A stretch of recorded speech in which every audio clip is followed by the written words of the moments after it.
Everything even went okay. That's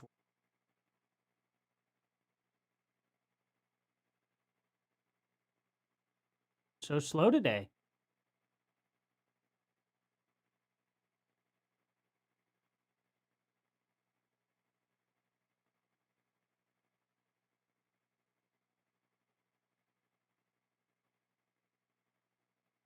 Hey, that's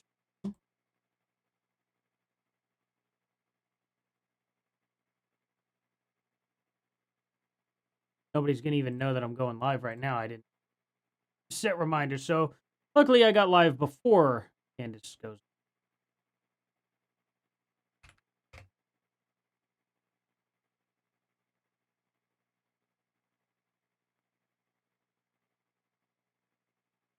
Better. Hello, Vicky. Angie. Hello. How y'all doing? What's the scoop? Candace, literally mocking Erika right now. You know, typical thing. So Candace is mocking her for not showing up after she received death threats. I'm like, but it's the safest place in the world right now, and it's just like because of his, you know, Secret Service. I get where Candace is coming from to a degree on that, but I mean, come on, people are literally threatening her for the specific event, and they would be targeting her. Maybe he could have Secret Service looking for him, but they're going to be more focused on, you know, the vice president as their job. So I don't know. I wouldn't think so. I understand why Erika would not show up at that point. But hello, everybody. Got 30 people in here right now. We're going to wait for, well, I mean, we're going to wait for her to start. But yeah, we're going to hang out here and just chat beforehand. We are going to be going over the, we're going to be going over all the final part of the Jelly Roll files this Saturday. Just letting you guys know. We'll do that on Saturday. Or maybe we'll do it Friday. Friday or Saturday. I haven't really decided yet on that aspect because Candace doesn't stream on Fridays anyway. So, yeah. I decided not to do a video over the last Candace video because there just was not enough in there to make a video about. So much speculation went on and so much nonsense that it was just like, what am I even doing? I was like, what am I really going to debunk all this stuff that she hasn't proven again? Like, it's the same thing of, oh, Candace is running her mouth and provides zero receipts. She just says, oh, I've already verified. You know what I mean? And I'm just like, this is crazy. Like, I can't keep repeating myself over and over again in every video. It's like, I don't know. Yeah, sometimes I need a break from it. It's like, am I really going to do another 40-minute video of saying the exact same garbage over and over again? I just couldn't do it today. Pretty much, yeah, this is a Can DEI watch party. She gonna bash Vance throughout this whole episode? Yeah, probably. Oh, is she gonna be live streaming? Like, the live, I mean, did this event already happen, actually? No, she wouldn't live stream thing. She's gonna be, she makes so much money being on for only 50 minutes, it's ridiculous. JD Vance. So I doubt this is live, right?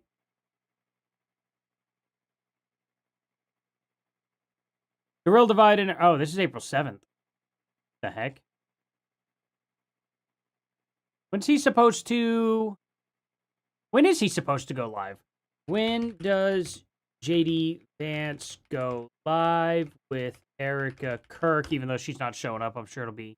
Yeah, Erika Kirk withdraws from over threats. VP... Okay, it'll at least give us the date. Yeah. Withdrew Tuesday from a... Okay, on Tuesday she withdrew. Let's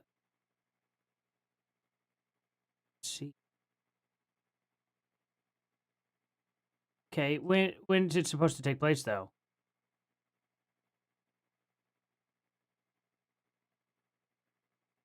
Did it take place yesterday and I just missed it? Did JD Vance, VP Vance delivers remarks for Turning Point USA, University of Georgia? Okay.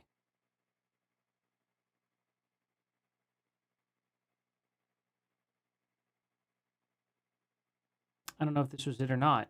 Was it yesterday? Let's see. Last night they were live. Okay, so she literally did not show up last night. Pretty last minute, huh? Okay. Gotcha. The threat at her home was doxxed. What do you mean by that?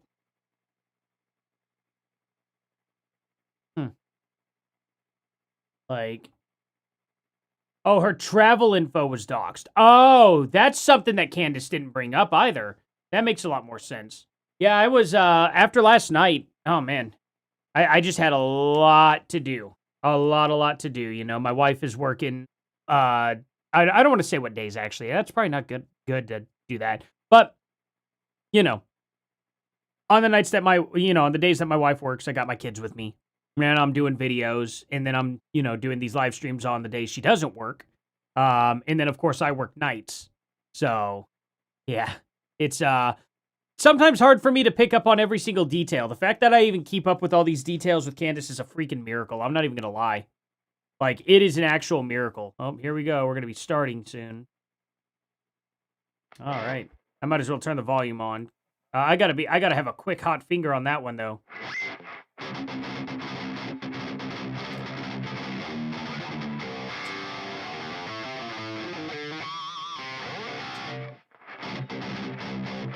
Alrighty.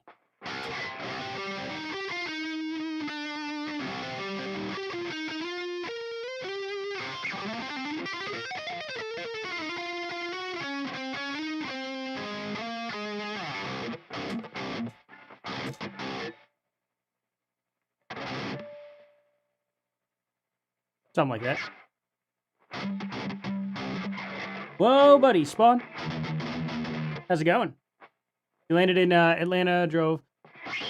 Trying to get my picking hand just really, really tight. I've been practicing it a lot just that.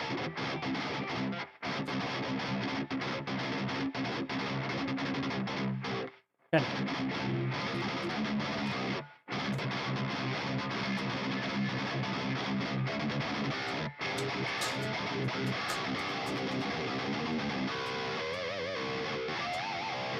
If I can get a good squeal on that one. Oh, I got my wrong. Had my wrong pickup selected.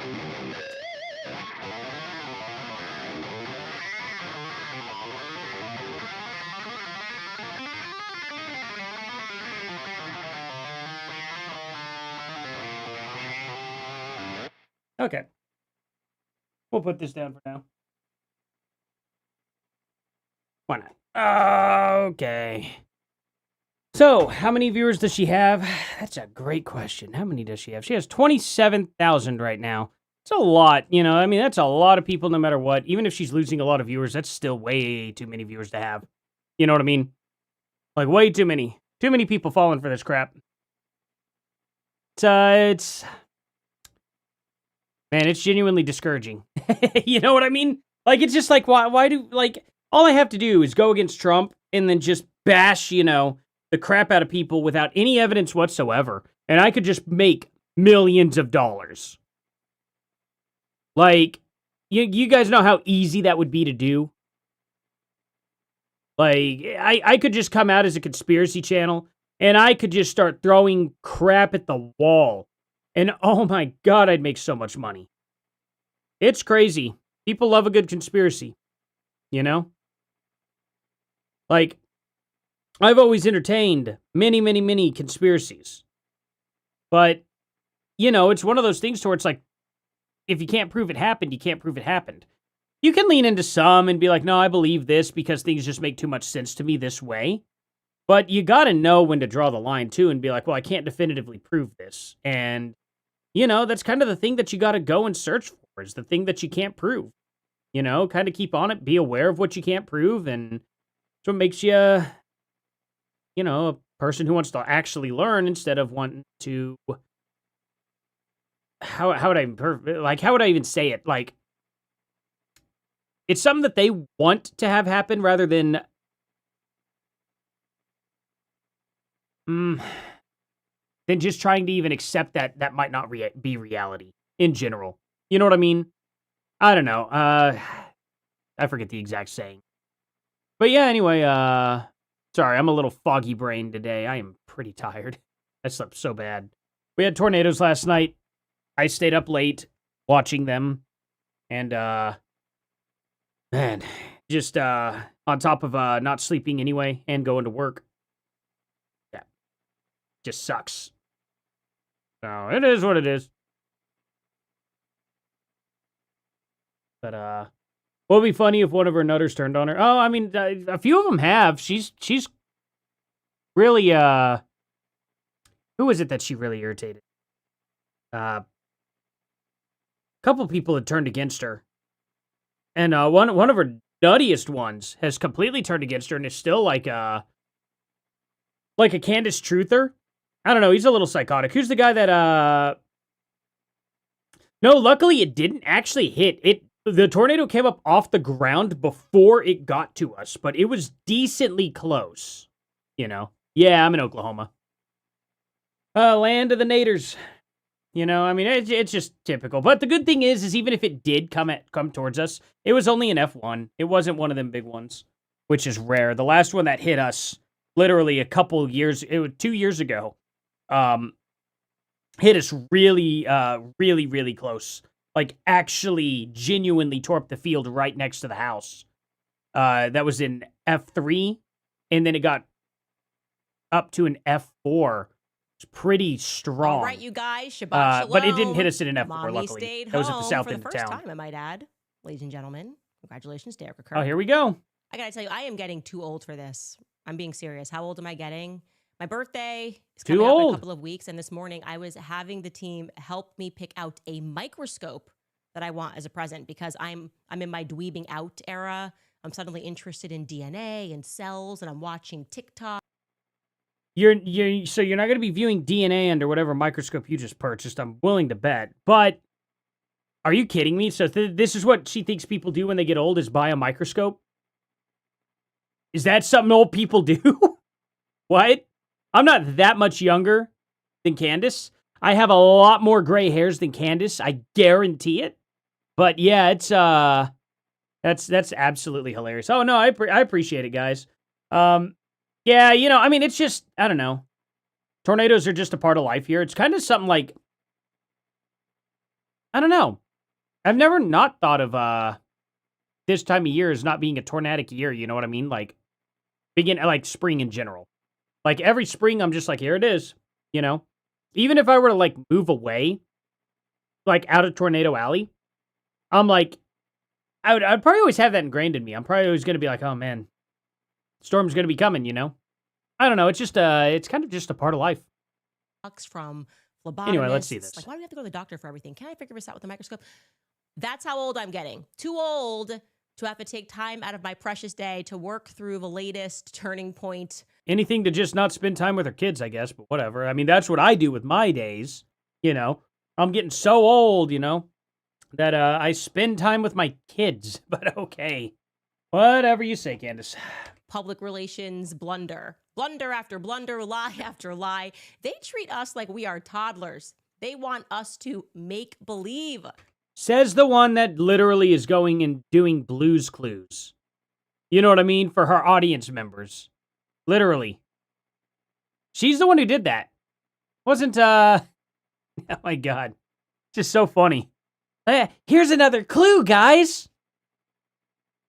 Unbelievable. Yesterday, Erika no-showed an event, last minute, an event featuring the Vice President of the United States. How disrespectful. Well, not as disrespectful as the excuse that they are currently handing us as to why. Plus, Pastor Victor Marks, have some respect. Well, the problem is, Candace, is they literally doxed her travel info. So it was not about her being at the event. It was about her getting to the event. He replied to me, and to be honest, the response was kind of weird. It's just weird. I can't explain it. I'll let you guys be the judge. Welcome back to Candace. Then we got to skip that. Okay.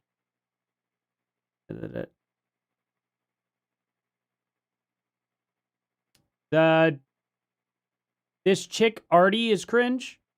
Are you talking about Candace? Surely you don't think I'm a chick, right? Be a weird take. Whatever floats your goat there, and whatever you're into, I guess. I appreciate it. There we go. So last night, in case you missed it, in case you've been hiding under a rock, Erika Kirk was slated to appear alongside her friend, Vice President J.D. Vance, at the University of Georgia, and she just completely no-showed it. She stood him up. That is not casual. That is the sitting Vice President of the United States. Guess you could say that it wasn't that serious then, huh, Candace? Maybe, you remember all those early rumors of her, like, grabbing on to J.D. Vance, and apparently there was a love relationship there, type thing going on. There was an affair. Well, I guess we could just, in Candace's mind, roll that one right on out, right? Just rule it out. Not roll, but rule. If I could speak today.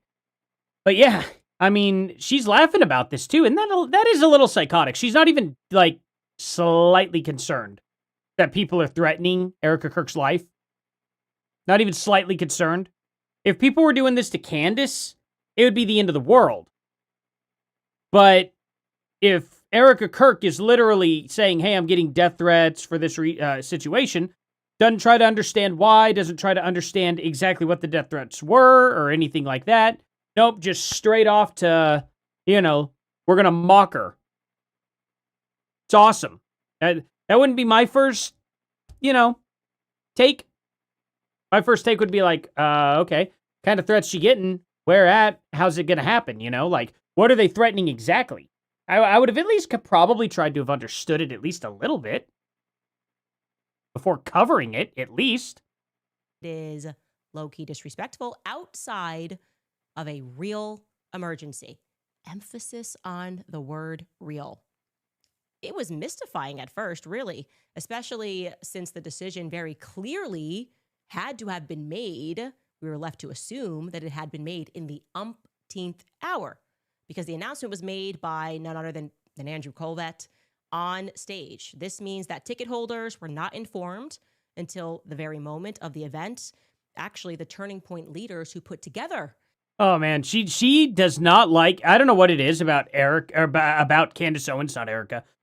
Why do I always want to call Candace Owens Erika? Like, that drives me nuts. If you notice, she hates every woman with blue eyes and blonde hair, and it's a weird thing about Candace. She really does. Claire 5390 says thank you for the 5. Are those Australian dollars? Nice. Some kangaroo bucks. She absolutely loves that Erika is not safe. She, like a Terry, covered it up. Like a Terry, trying to make sure Erika never feels safe. That's why she's stalking of her build. Yeah, no, I agree. I absolutely agree. Thank you so much for that, by the way. But yeah, absolutely, that's the way it is. She is so thrilled that Erika Kirk is getting these threats. Like, it's wild to watch. She's so smiley about it and bubbly about it. It's like you can't even treat the person like a human. I would not be going around and celebrating if Candace Owens was getting crazy, crazy death threats and getting stuff doxed about her. I don't make fun of Candace if an assassin was actually coming after her. But here's the problem, right? When you're going out into the open public, to the point where you're saying that all these people are working together, okay? Andrew Colvett, Cabot Phillips, which is the biggest example. And they're working with these French Foreign Legion people to take out Charlie. Yet she runs into Cabot in public. And there's just no assassins to be around? Like, really? Cabot Phillips is literally in shock that you're outside and, running into him? But these same people who all work together to get rid of Charlie, for some reason are having a hard time getting an assassin to find you? You know what I mean? Like, that's kind of nuts. That's why I don't believe her. You know what I mean? Thank you so much, Edie. How you doing? It's good to see you. I saw your video earlier, too, that quick caption. I'll show it on here, actually. Everyone should go follow Edie, because if you guys are not already. There we go. This video right here. Let's watch this real quick, because it's funny. Regarding which Erika's always referring to, right? People have noted that she rarely says Jesus Christ.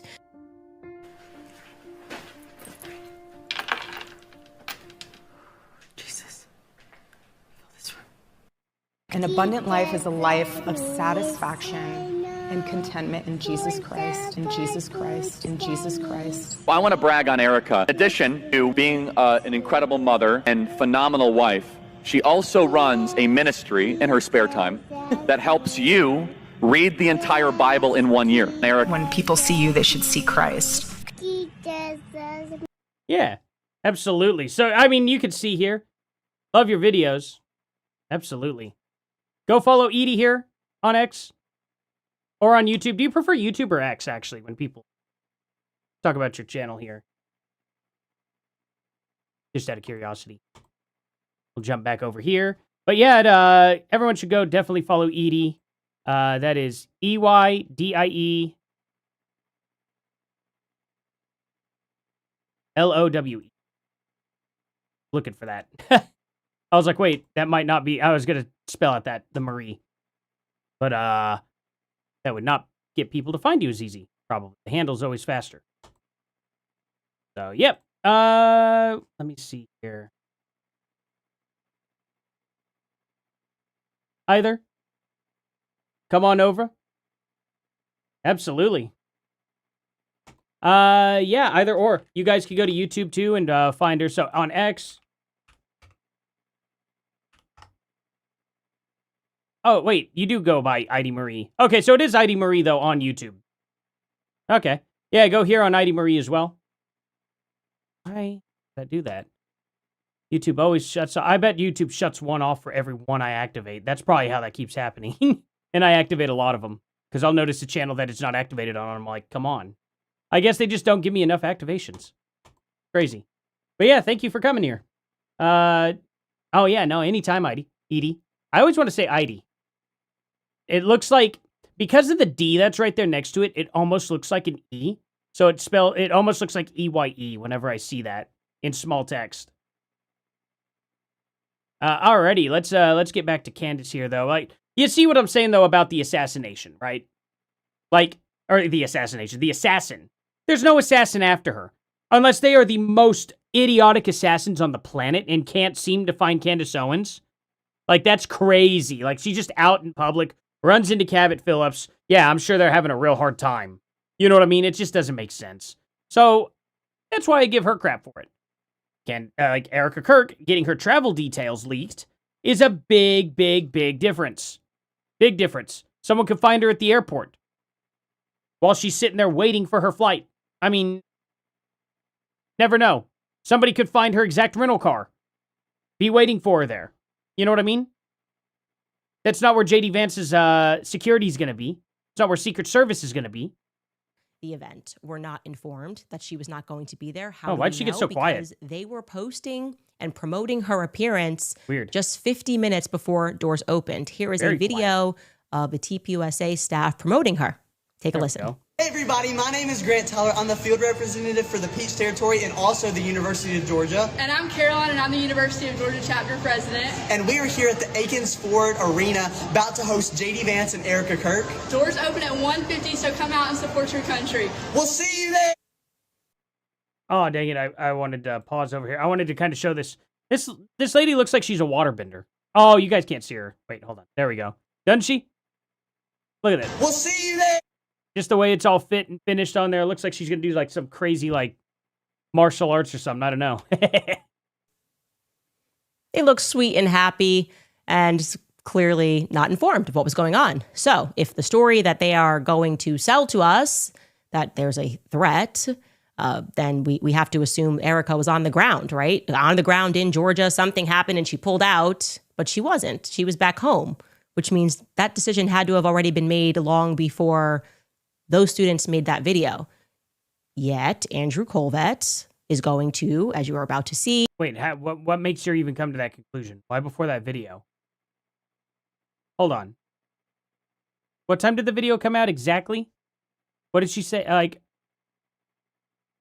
what time did the video come out? We'll see you there. They look sweet and happy and clearly not informed of what was going on. So if the story that they are going to sell to us, that there's a threat, then we have to assume Erika was on the ground, right? On the ground in Georgia, something happened and she pulled out, but she... Maybe. I don't know about that. What time was that video shot? You know what I mean? Like, she doesn't know. What time was this video shot? I didn't miss it, right? Promoting her appearance just 50 minutes before doors opened. Here is a video of the TPUSA staff promoting her. Take a listen. Hey everybody, Okay, so they got the TPUSA staff in there and all that. But just because these kids could have literally filmed this video well after she said, hey, I can't show up. You know what I mean?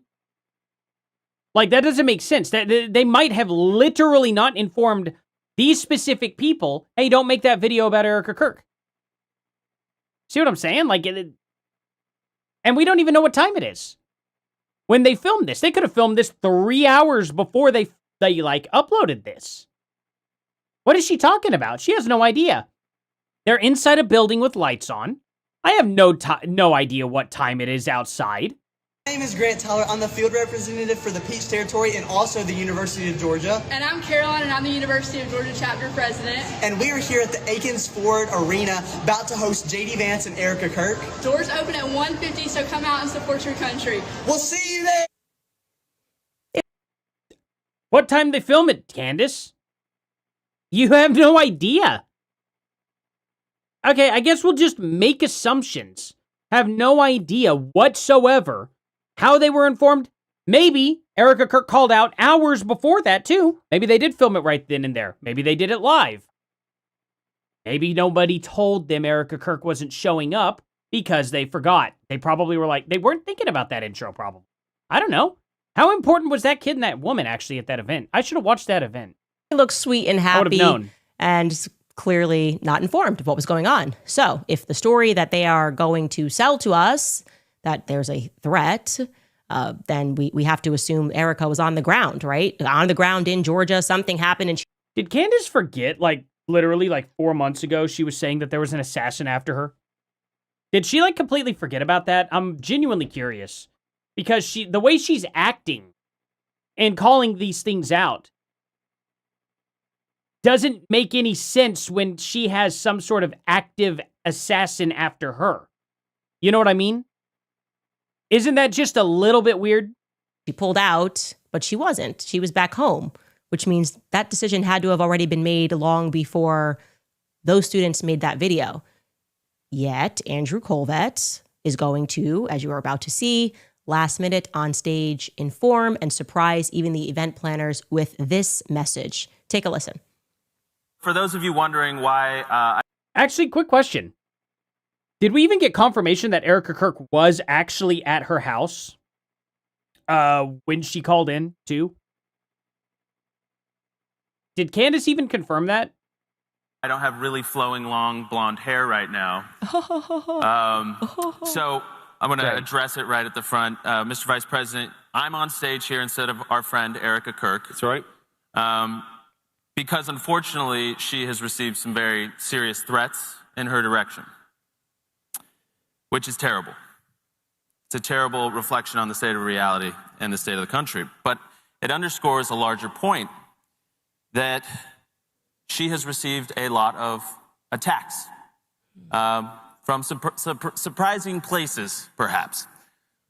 Tell us what you think about that. Some of the people that have made, part-time jobs out of attacking Erika, and this is the net result. Oh my, is the implication here that it's our fault? Is it my fault? Why do I feel? Candace, I got a question. Who's been going around saying that Erika Kirk betrayed her husband? Who's been going around suggesting that Erika Kirk killed her husband? Do you think people that believe that think that, hey, maybe, guess what? If she's really done it, maybe she does need some form of punishment? How many people do you think see your stuff and literally are thinking, I'm at the end of my life. My life's not going to get any better. I could go and take Erika Kirk down with me and be a hero. How many people do you think are out there like that, Candace? It's probably quite a bit.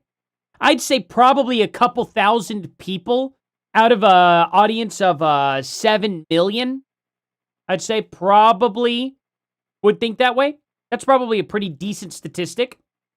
That's like, I don't know, 1%? 7,000 is 1% of 7 million, right? I'd say 1% of people are probably crazy enough to do something like that. You know what I mean? And I'm not talking about psychopaths. I'm talking about just dumb people who are like, hey, my life is worth throwing away to do something that may get me really, really famous. See what I mean? So, it's just one of those situations that doesn't add up. It just, nothing she's saying right now adds up. You know? She knows what she's doing. And I'm sitting here acting like I'm going to teach her anything. No, she already knows. You know what I mean? And that's what kind of frustrates me too, to realize I'm not arguing with somebody in good faith here. She's not being even in the slightest good faith. Like they're talking about me. Is that weird? She's not here. And come on, Veep. Come on. Explain to everybody how it's actually Candace Owens' fault because she's being attacked, more broadly speaking. What do I have to do with her going to an event? And by the way... yeah, it couldn't have been Project Constitution that he was talking about, who fabricated several different instances of Erika Kirk's. Like Erika Kirk's voice, fabricated. It was actually somebody else. And then also the fabrication of the photos of her being a pervert to her own niece. Trying to say that it was some underage kid when it wasn't. It was a high school graduate. Just unbelievable. Those doctored instances. He couldn't have been speaking of those at all, could he have? Couldn't be talking about Ian Carroll. Couldn't be talking about anybody else. Couldn't be talking about the horde of people who are sitting there saying that Erika Kirk has killed her husband. It definitely couldn't have been them. Hey, this is weird, but I told you guys I'm aging. I am so old that I distinctly remember. But you also have dementia because you forgot about the assassin that's coming after you, so you go out in public every day. When the messaging was the exact opposite. They were sort of gaslighting us the other way. Remember, right after Charlie was assassinated, a lot of people were like, look, she's doing a lot.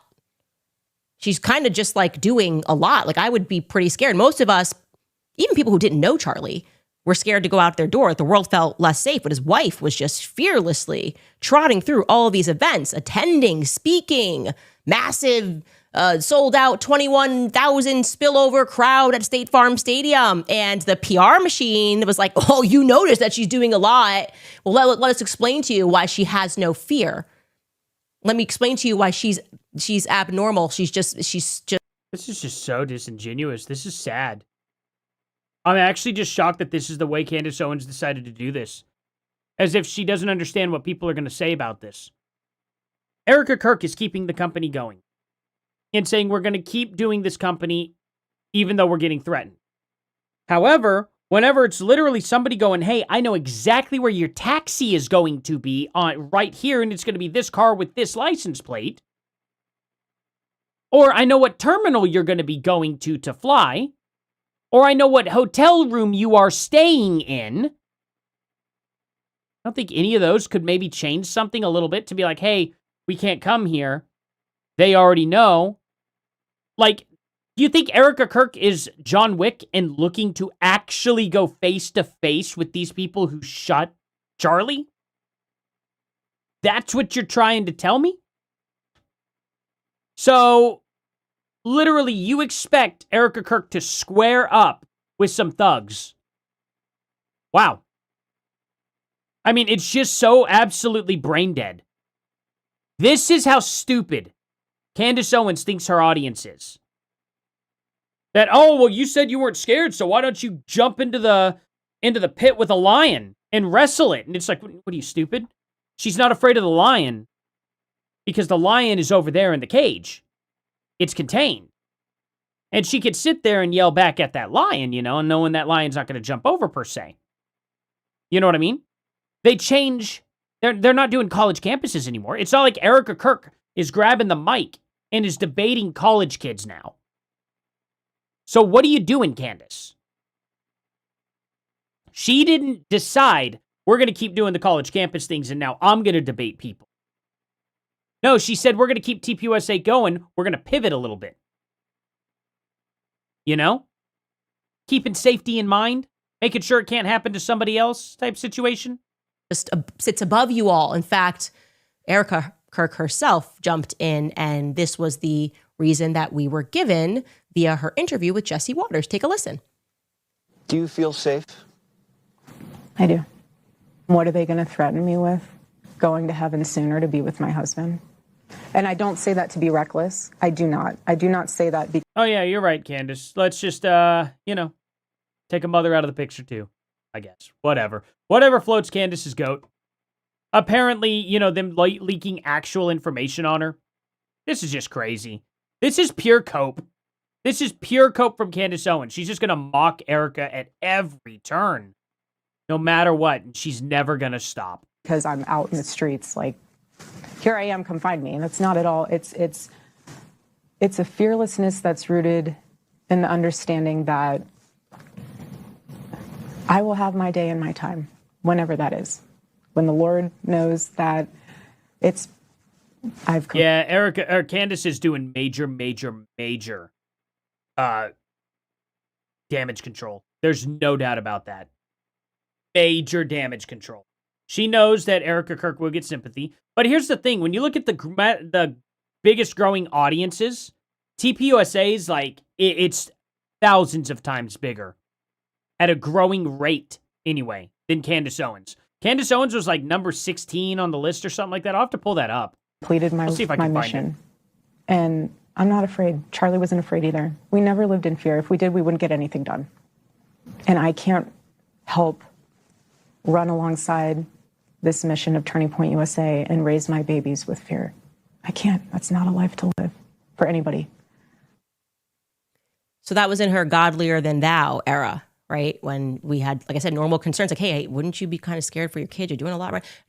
No, Erika is on fire for the Lord. And that's why you don't understand it. It's supernatural because the Lord is giving her this courage. So I'm just asking the common sense question, what changed 7 months on? What was the threat that Erika endured that was so severe 7 months later that she had to last minute cancel an event with the number 2 man of this great nation? What threat could be so severe that she didn't even trust that the Secret Service, right? The nation's Secret Service to the vice president, he just got back doing negotiations with Iran overseas. Has got to be a pretty good Secret Service. She did not feel that even they...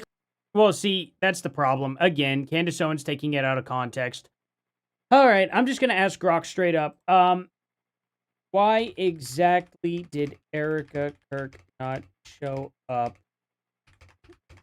I'm just going to bring it up on screen. This is sad. This is really, really pathetic. I wonder what people are saying about this. Let me see. Let's, what did I want to type in? What did exactly I want to get? Let's see. Actually, this will probably be good. Trump was always against, wait. Why did Marjorie Taylor Greene's thing pop up? She didn't even mention it. Weird. Oh, yeah, and J.D. Vance highlighted Savannah Hernandez's attack. That's pretty cool. Good on him. I should have watched that. Dang. Oh, well, I was way too busy yesterday. Let's see. But after all our family has been through, I take my security team's recommendations extremely seriously. Thank you to all our amazing Georgia chap. That was what Erika Kirk said. Stop.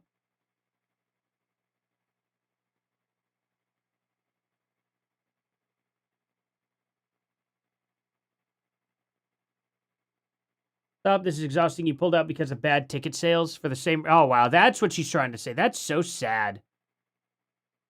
Wow. Anyway, I don't really see anybody mentioning. Why is nobody mentioning the Erika Kirk thing? Just like Ed Krasenstein everywhere trying to proclaim that. It's so weird. I know she's going to be getting spammed by people. Let me see and pull it up here. I'm so sorry, Erika. This is insane and wrong on so many levels. Okay. Okay, here we go. Let's take a look at this. Oops. While watching an Evermore concert. I didn't think that was going to pop up. That's some copyrighted music. Let's see. Oh, by the way, if anybody's new here, could y'all please hit that subscribe button and that like button? That would make my day so much. Thank y'all so much for being here, by the way. Sorry, guys. I'll get right back into chat here in a second. Let's see here. Let's see. Because she received various threats on her life. TPUSA spokesman Andrew Colvett announced it on stage right before the event, explaining he was filling in for her. I'm going to address her right in front of Mr. That doesn't even make sense.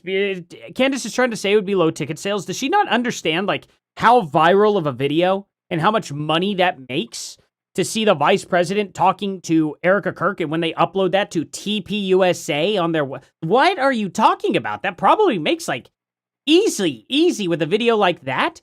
Probably makes, like, 30 grand. What are you talking about? That probably exceeds any ticket sales they could have had. You know what I mean? Like, just in ad revenue alone, let alone super chats if they would have live streamed it or anything like that. Like, are you kidding me? As if, like, they didn't think about that. I don't know. They should live stream every one of their shows, to be honest. But let's see. TPUSA spokesman Andrew Colvett did this. Okay. Okay. Organizer worried and okay. Which are described as credible enough that she pulled out last minute, 2 hours before the event. No further public details on the specific nature of the threats have been released by TPUSA or events. Okay, maybe that was a false narrative then coming out. This fits the broader context. Erika Kirk faced heightened security risks since her husband... Okay. Did it have anything to do with her travel detail? We'll just see real quick. Actually, why don't I just... He could alleviate it. Well, we can always rely on Andrew Colvett to further illuminate matters on Fox News. Take a listen. Much better. It was a really unfortunate experience for me, too, just to have to watch that very difficult. Yeah, most of the time they are. I don't think it had anything to do with ticket sales. It just doesn't make sense. The virality of Erika Kirk sitting down and talking to J.D. Vance. Think about it. Every single person in the United States pretty much is going to watch that. You know what I mean? Let alone in the world as well. How many people would actually watch that event watch that event as well? Like, that's so monetizable. From TPUSA's perspective, like, are you kidding me? There ain't no ticket sales that are literally going to get them the amount of money that they would get from sponsorships, live streaming, just the whole shebang. From that alone, everything digital is going to make them a lot more money. You get access to way more people. And that just translates to more dollars. Like, they'd have to be charging, like, $1,200 a ticket or something like that to even make close to the money. Like, that just doesn't make sense. I don't know. It's just such a poor excuse.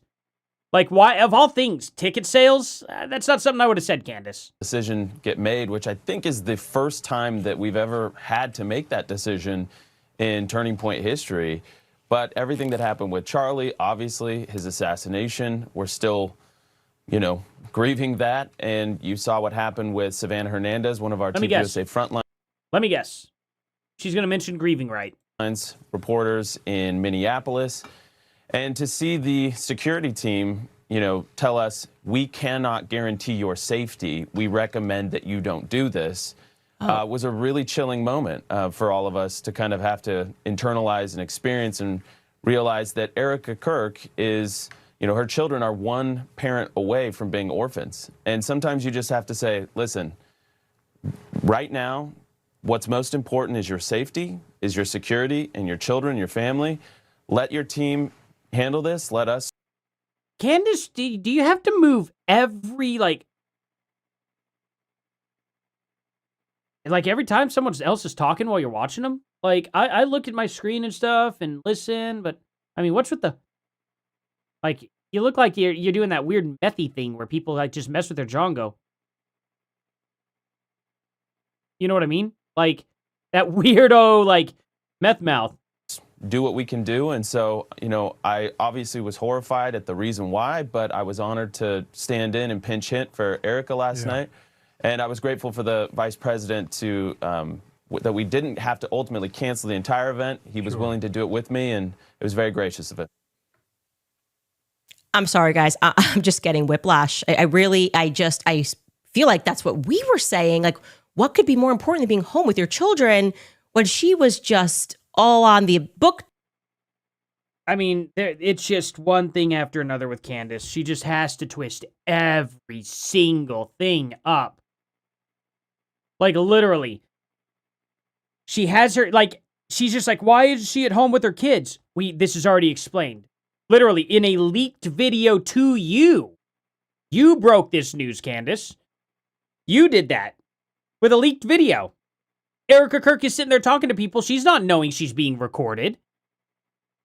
And literally, she's like, yeah, as y'all know, I bring my kids in here every time I come in here pretty much, da-da-da-da-da, and all that. And Erika Kirk didn't know she was being recorded. Somebody sends that to Candace. Candace breaks the news on that, and she goes, oh, you're just pawning your kids off on people. As a response to be like, she's not really watching her kids, even though you literally knew, oh, Erika actually is watching her kids full-time and working full-time. So she had to find a way to spin that. Like, isn't that crazy? And now she's back on this again. Like, it just doesn't make any sense at all. Candace cannot keep her story straight. She cannot keep her objectives, like, in order. And she has to create an excuse as to why she's wrong almost every single episode. Tour and Shabbat, and we were just told, no, she's a brave soul. This is what she wants to do. And the worst thing was she would be reunited with Charlie. And now it's so bad that it's requiring a level of Hasbro, right? They're even going to bring in their Hasbro friends over at the Daily Wire to further substantiate the matter, because people are going, this feels weird. What could be so much of a threat that they just let the VP, Vice President of the United States, carry on with the event? The people are noticing this doesn't sound right to us.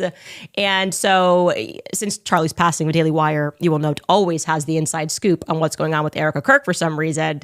And here is what they said on Twitter. They said, regarding the threats to Erika Kirk that prevented her from attending today's events with Vice President Vance, a TPUSA official tells me that their security had been monitoring the situation in the days leading up to today's event. People were doxing her travel location. Okay, so no, you guys were right. Okay. So all of this mocking and everything, now Candace finally gets to this? How's she going to spin this one? This just makes Candace look really stupid. Trying to track her arrival and departure, I'm told. And there were multiple direct threats against Erika specifically. This ultimately led to her security's assessment that they could not guarantee her safety. The event venue itself was fine, especially once VP was on site, but it was the travel portion that was the chief concern, the official tells the Daily Wire. Her children are one parent away from being orphans, and so we take the security's assessments and advice seriously. Okay, so a couple things right off the bat wrong with that. Erika. Yeah, that's a nice face for, when just BS comes out. Know what I mean? Let's hear this. I can't wait to hear these concerns that Candace has that are wrong right off the bat. Now worried about her kids. Yeah. Oh, okay. She just wasn't worried about her kids before. Okay. This feels like a level of propaganda that they have not hit before. You're also telling us now, because you're realizing they're always responding when the public doesn't accept the first sloppy meal that they try to feed us. They're like, oh, okay, no, okay, you're right. It doesn't make sense that the VP would be able to attend this event and Erika would not. So let's switch gears. We'll say it was related to travel, that people were tracking her plane. Lil Yeasty coming out? Absolutely. Okay, people had been actually tracking Erika's plane since the very beginning. People were doing entire shows about where she was going and how much she was traveling and how ridiculous it was, and she never canceled a single thing. So that's just on its face not true. Secondly, if you're going... So she didn't cancel anything before because they saw where her planes were going? We're talking about travel detail, Candace. The entire thing. Vehicles rented. Hotels.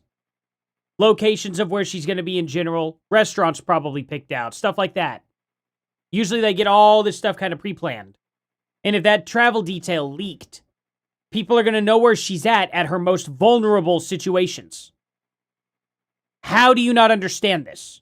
Going to be a person who is a public figure and you are going to travel privately, as she does, then yeah, people are going to be able to easily guess which airports you're going to, which private terminals you're going to fly into. They're not going to know which FBO, but you're telling me what is. Well, if that leaked, if the FBO you're speaking of leaked, Candace, then maybe they would know about that, right? Whatever the FBO is, I have no freaking idea, but I'll look into that. Is the threat? What could possibly be the threat to her travel? She flies in and she flies out on a private plane that they just could not alleviate it. What did they threaten? We're going to be at the FBO. We'll be at every FBO. We'll be at Signature. We're going to be at Atlantic. We will be there and we are going to boo you. What is the threat? Tell us more. Fixed base operator? What? Refueling? Oh, that can't be right. Involving airport travel. No, they're still saying fixed base operator. A private business granted the right by an airport to operate on its grounds. Oh, I see what they're saying. So talking about for her private plane. Gotcha. Regardless of her private plane, that's not what we're talking about. We're talking about rental cars, hotels. I mean, it's just unbelievable that she can't think. Like, I don't even know what an FBO is, and I didn't need to. That's how unbelievably, low brain power I had to use to figure this out. Travel detail probably means the whole travel shebang. If I had to guess, probably the details of her travel. I don't know, maybe I'm crazy to think that her travel detail would probably mean something like that. What do you guys think? You know what I mean? Am I thinking with too little IQ here? Do I have too little IQ to actually know what she's talking about?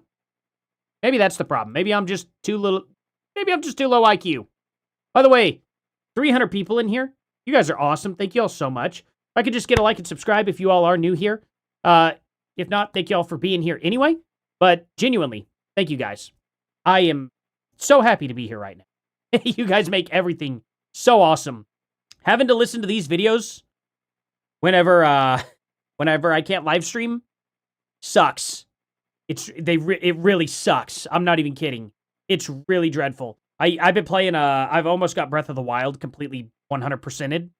I just need to do the story now. But I have all the towers except for one. There's one tower that if you beat, or that in order for you to do, you actually have to advance the story.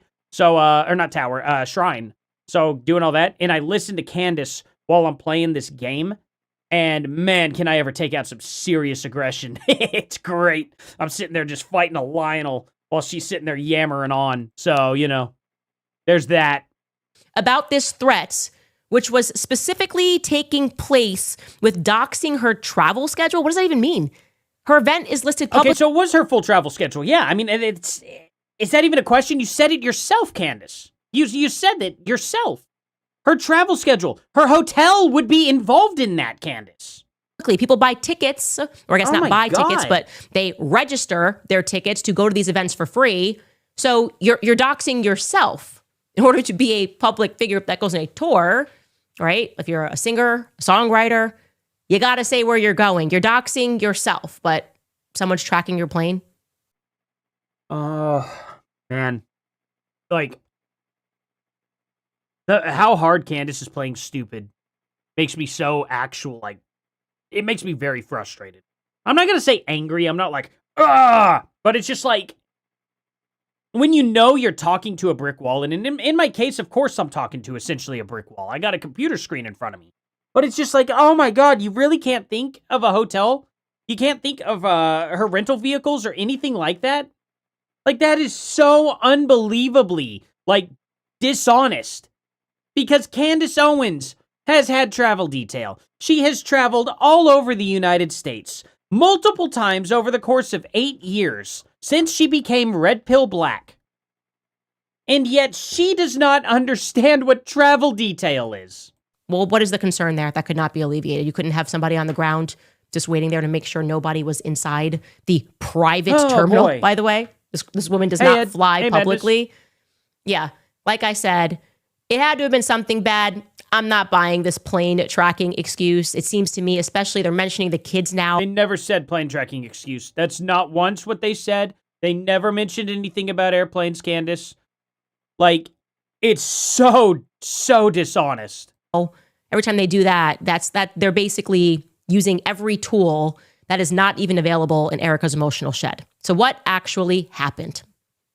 Let me back up here and give you some facts about the University of Georgia. There are over 43,000 students that are enrolled at the University of Georgia. This event was, as you heard him say, scheduled to take place at the Aikens Ford Arena at the Classic Center, which is near the University of Georgia. The stadium holds just 7,000 people. So they were hoping, with an announcement that the Vice President of the United States was going to be attending, that it was a guarantee that they would be able to peel off something like 15% of the student body to attend. I'm sure somebody told Candace this and she has proof, right? I'm just so confident that she's absolutely got hard proof for this. But actually, they needed even less than that, because to make matters easier for them. Give us a number, Candace. Give us a number. They also opened the tickets, the free tickets, to the general public. So forget having to get 15% of the student body to sign up. They just needed generally 7,000 people in the area that wanted to support MAGA and or the rock star widow, Erika Kirk.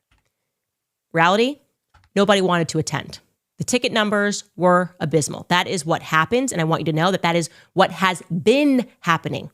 So in the umpteenth hour, they decided to cancel her appearance. And here is the evidence of what that event looked like. She's going to post the Ed Krasenstein retweet, isn't she? Here's a tweet with an accompanying clip, which was taken from reporter Jake Traylor, who is a reporter with MS Now.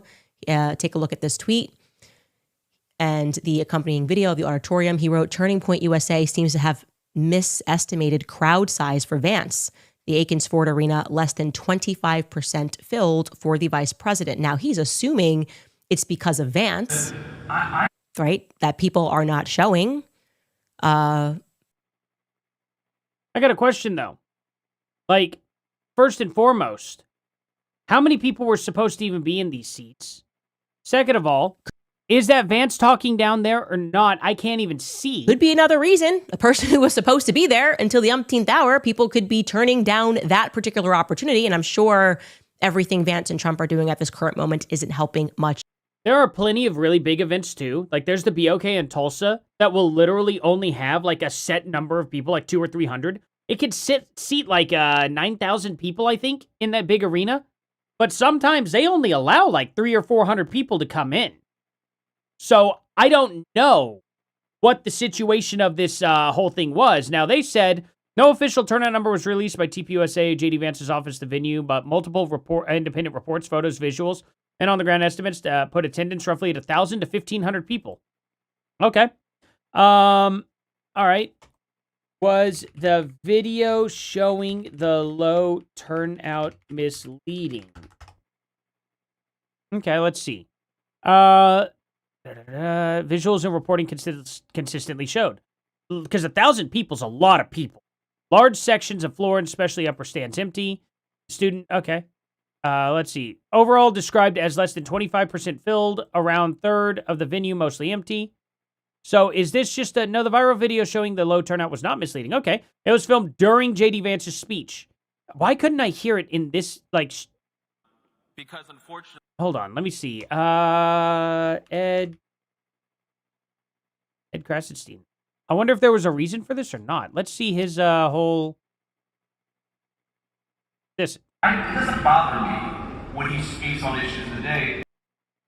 I wish I could see if these chairs were filled or not. It sounds like this audio could have been added. Frankly, but I don't know. It might not be. even when I... But the chairs look empty to me. Don't they look empty to you guys? Am I seeing that right? I don't know. Because it just doesn't look like there's any legs here, you know? It looks like two light-colored chairs, but were the chairs even light-colored? I thought they were dark-colored chairs. Let's see. Oh, no, that's Joe Biden. Why is he there? Yeah, they are dark-colored chairs. So maybe they are just washed out. Yeah, because these are really low-cut chairs. So, and it looks like they're much taller. So it probably is them. It looks like the light is completely blinding them. Or, reflecting off of them in a bad way. The arena capacity, 8,500, was set up for free. First come, first serve, even with doors open for hours. Weird. The handful of fake video accusations appear to be reflexive pushback from some supporters upset by the optics, but they're not backed by evidence. Wait, really? People are showing fake videos with them actually, in the stands? Who's doing that, though? Because I haven't seen that at all. In fact, finding anything about this, I didn't even know about this JD Vance, situation. I didn't know about it yesterday or anything. It is a little weird, right? Was this even advertised that it was going to take place? Let's see. Okay, I don't know. You shouldn't have to go through this. Okay, yeah. Huh. That's weird. Because online numbers are not showing that at all. Candace Owens' audience is, nowhere near growing as much as TPUSA's. I'm going to pull that one up. Either. In fact, it was so bad, right? The turnout was so bad that if we go back and rewatch that Fox News clip, they're actually showing you fake footage. Well, it's not fake footage. It's real footage, but it's fake B-roll because it's from old Turning Point events. This is how sloppy the Hasbro is. We'll show you this. We'll scroll here. Not the venue. Not the venue. And yet in the corner, it says Andrew Colvett via X on Tuesday because it says Athens, Georgia. This is not true. This is true propaganda. And we took a closer look at it, and they actually spliced together 3 separate events. Why'd they do that? So that they could show something. Oh, you know what? For all we know, they could have just been doing this too to just show a bunch of TPUSA footage. This is Fox News. This isn't TPUSA doing it. So I don't know about that.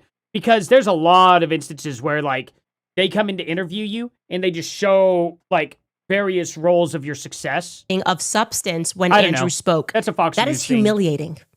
That is humiliating. And he's Think there. about, literally whenever, Jelly Roll's getting interviewed or something like that, right?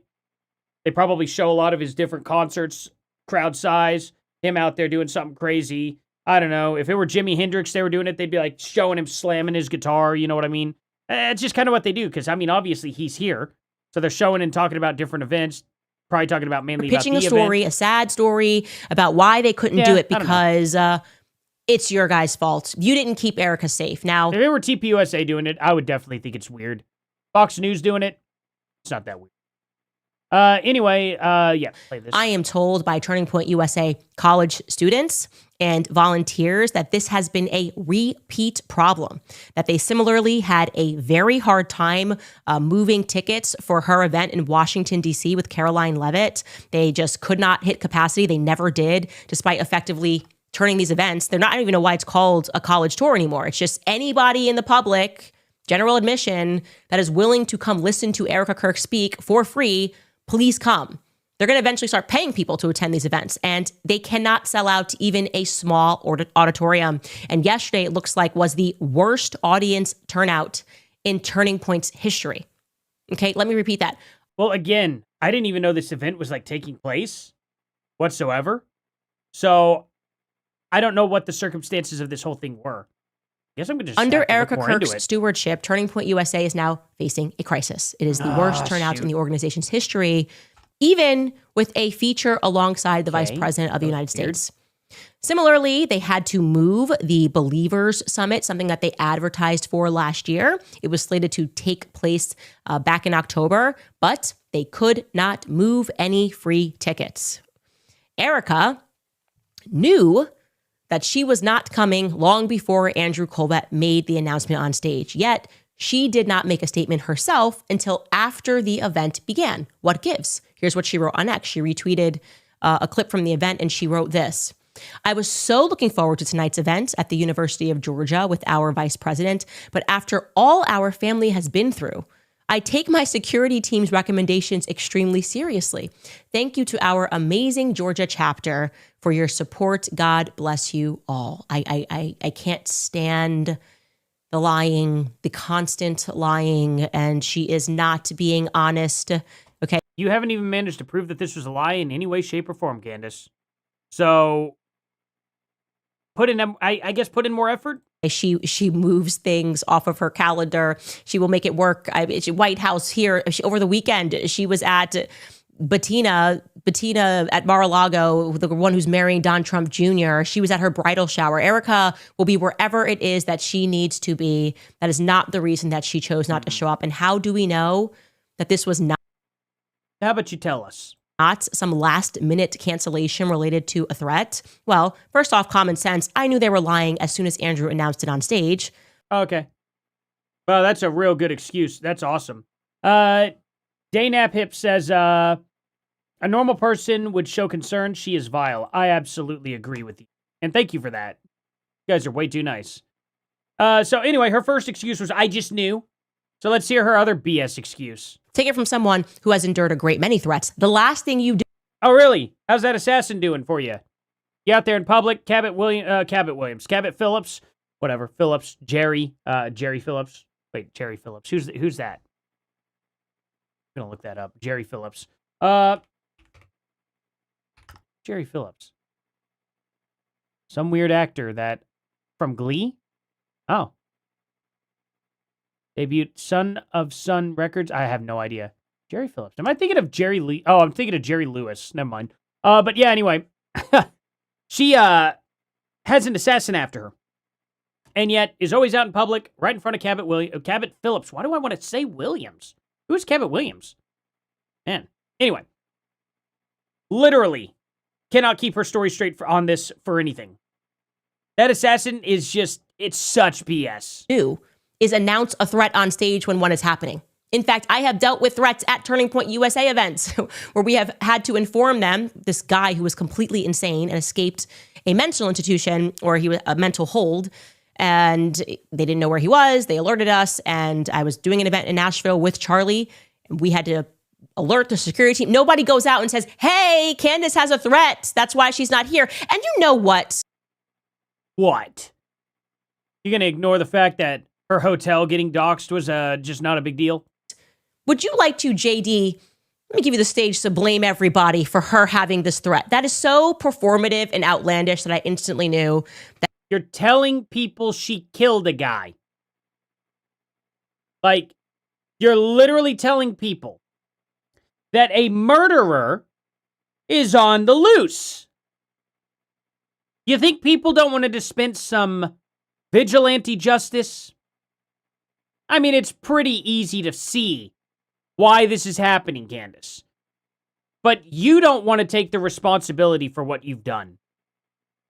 Man, this lady is a demon. Genuinely. I mean, look at that face. Good Lord. Imagine waking up to that every morning. Like, it's just, ugh. Anyway, if you guys are new here, please give me a like and subscribe. Thank you all for being here. That it didn't pass the sniff test. But another way that we can confirm that we know this is not real and they're making this up is because Erika was also slated to speak yesterday at 1:30 p.m. in Georgia at a local high school. But she canceled that event, and she didn't cancel it last second. She canceled it the day before on Monday. Okay? So Tuesday, yesterday, she has a 1:30 event, and then she has an evening event with JD Vance. But on Monday at noon, she had already informed the high school that she was not going to be in attendance a full day before her last minute on-stage cancellation of her event with JD. Again, details released. Don't know the order. You don't know why. And you're like, well, this just confirms it because she also canceled another place. Oh, really? Don't think that could have been tied into, I don't know, a threat? Okay. Melissa Jean Foster says, I'm surprised she's not giddy with joy since she's working hard to destroy Erika at TPUSA. She is giddy with joy. Oh, she's been giddy with joy. She's been very happy and smiley and bubbly up until this last, 10 minutes of Candace Owens ramblings. She's been pretty happy about it. Thank you so much for that. That the students did not even know about. So she honored the high school students with information, but did not honor the college students with any information, making them look like fools outside, okay? And How did they do it? They emailed and they texted and informed the parents at school that her appearance had been canceled, and they gave a reason, and that reason was not security. Let's read it together. Here is the text that went out canceling the high school event. It reads, first, you can see they set this event up on March 30th. Hey kids, everybody that's underage, Erika Kirk is not showing up because somebody is trying to kill her. That is all. Go back to class.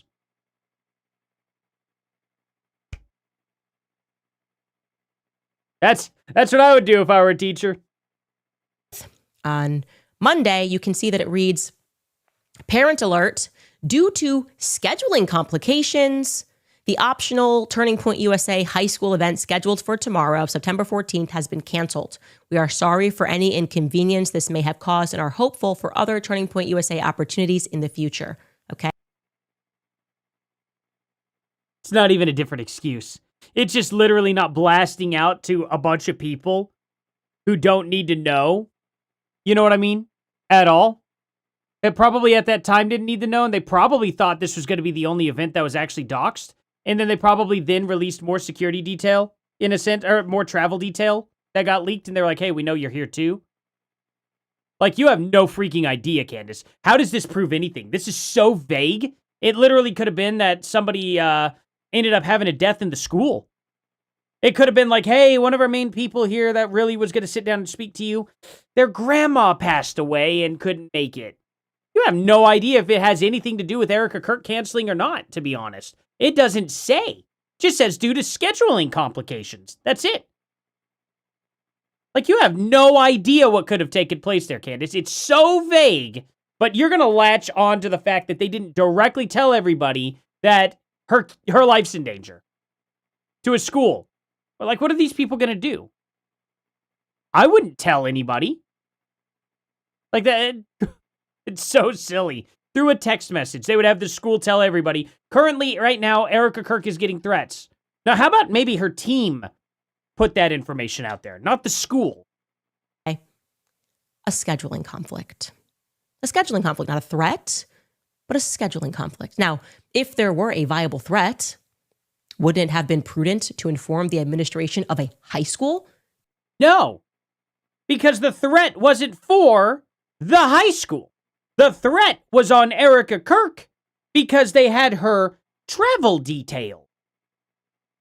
You understand that they wouldn't be going to the school to do this. They'd probably go to her hotel. This is like talking to just the dumbest possible person on the planet. Except worse because you really can't help them. You know what I mean? See you later, Nikki. Thank you for being here. Where was that comment, actually? Everyone said it all at once, and I don't see it. Oh, there you go. Nikki for Freedom. There you are. We'll see you here later on next live stream, probably tomorrow night. Even if it was an airplane-related threat, that, oh, it must be, if it's so serious, like someone's going to hotel, Candace. Say hotel. Harm her. You tell the high school, hey, we have a very viable threat right now. We don't want to bring this to you. They were not informed that. They were just told it was a scheduling issue and there was not some significant thing that was pending in the background, which caused her to abandon her previous God's got me philosophy. So, like I said, don't you think her staff would have let the high schoolers know if there was a threat? That would have been the responsible thing to do. No. The threat was never on the high school, that's why. I am told the truth is, again, that there was immediate parental backlash already that kept happening because she was announced, and they basically said, okay, this is an optional event. Yeah, I'm sure it definitely wasn't like extreme left-wing parents or anything like that. Definitely not going, we don't want our, kids being taught by a right-winger or anything like that. Sure, none of that takes place. None of these people at schools ever protest TPUSA. That doesn't happen. It then ended up that there was going to be abysmal attendance, meaning nothing that they could record on social media to make it look like she's, got the crowd going crazy. And so it was nothing for her to look forward to. And so she skipped it. This keeps happening. Parents and students are organizing against her for a variety of reasons. Some of them, those reasons that we have laid out on the show, they do not trust her. They do not believe her. And I can provide more proof for you, by way of a parental chat on Facebook that is currently going on right now, regarding another event that she has coming up at a high school in Phoenix. I guarantee you, if I go through every single one of those people, show me one of their names, I will find them. They're going to have a rainbow flag. I'll bet you $1 million. Right in her backyard, no less. And this is Pinnacle High School. The parents are organizing. Look, take a look at this chat. This is a parent that posted... anonymous members. That's so convenient. Oh, look at this. Anonymous member makes post and anonymous member makes a freaking reply. Oh my God, Candace. You suck. When it comes to getting any kind of evidence out there, like... oh my God, Candace sucks. I am very concerned learning that Erika Kirk is going to be speaking. And then you can see an anonymous member wrote below, as a teacher, I find this highly inappropriate and a safe... No way. As a teacher, I wonder, where do you think this teacher's political leanings are? Now, obviously, there are plenty of right-wing teachers. Well, I wouldn't say plenty. They're scarce. There is a scarce amount of right-wing teachers that are out there. There are extremes amounts of left-wing teachers. As a teacher, I mean, this is just ridiculous. I am posting as a very concerned parent at Pinnacle High School. Today I learned that Erika Kirk will be speaking at Pinnacle next Friday during school hours. I'm a big believer in First Amendment rights, but...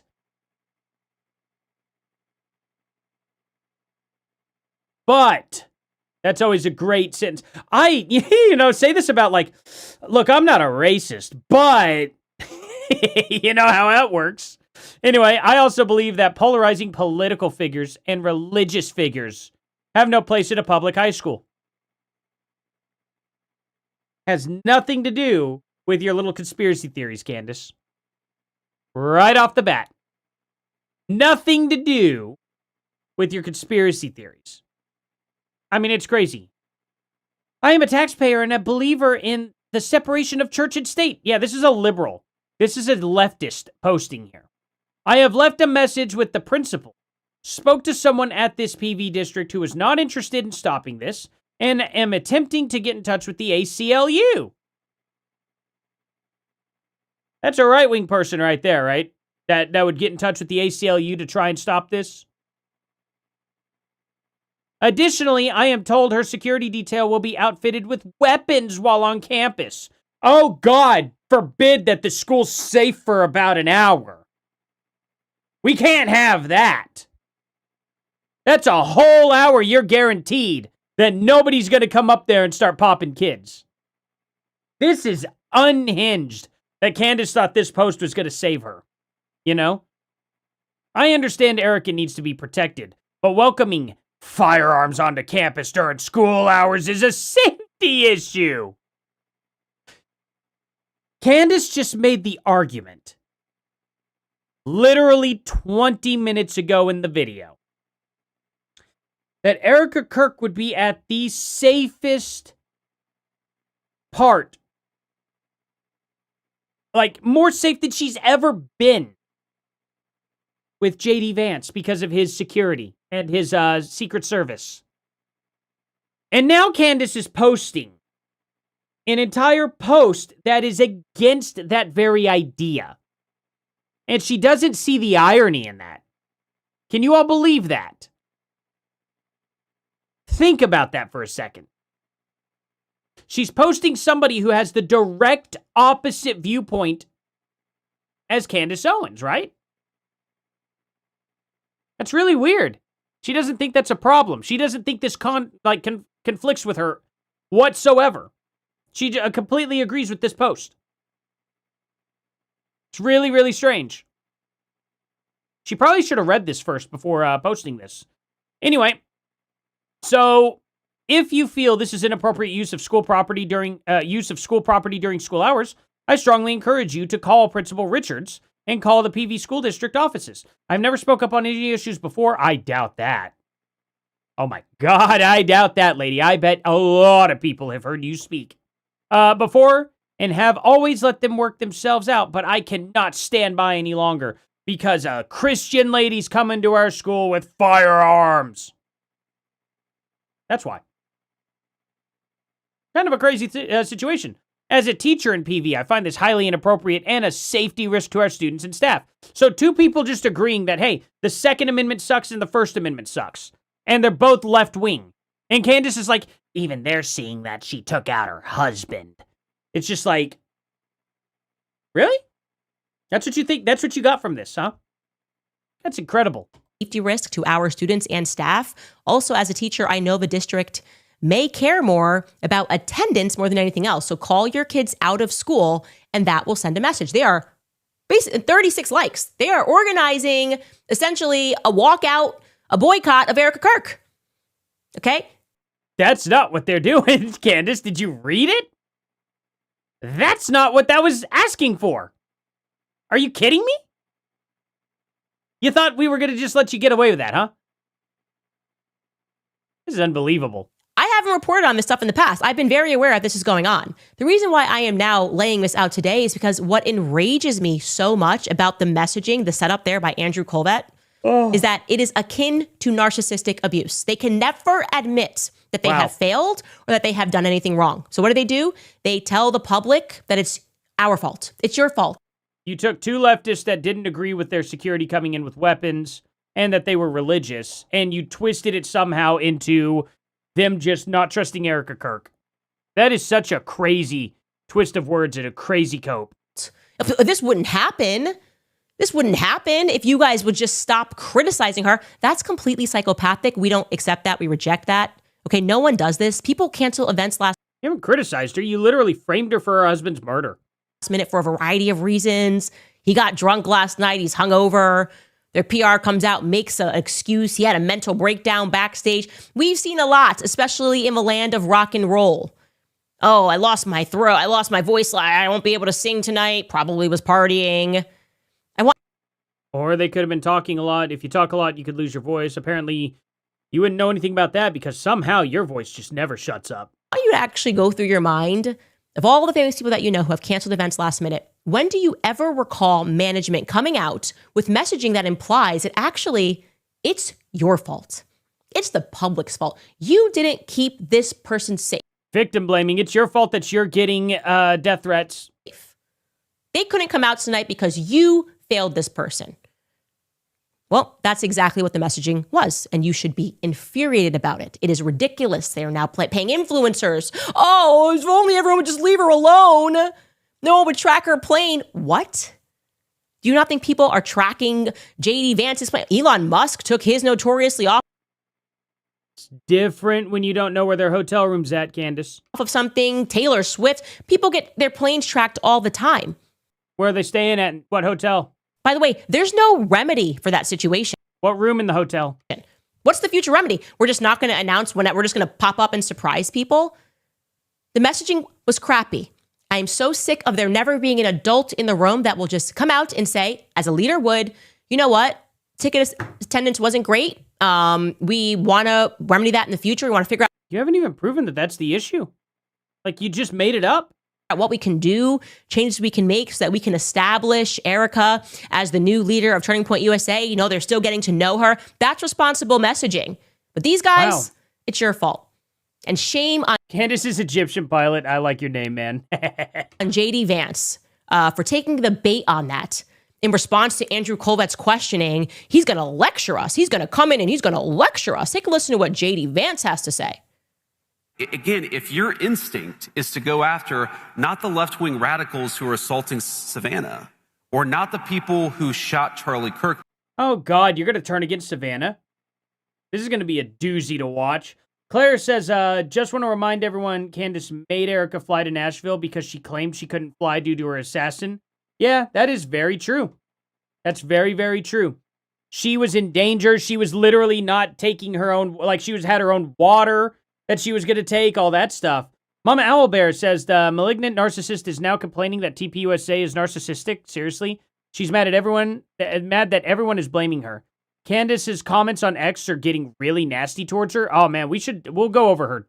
We'll do that. We'll pull up her X account. Thank you so much for that, Mama. Thank you both. You guys are awesome.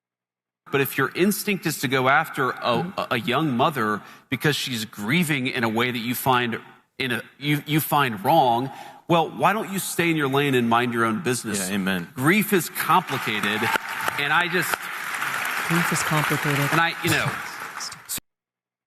Wow. What did you just call him? Whoa. Whoa. wrong.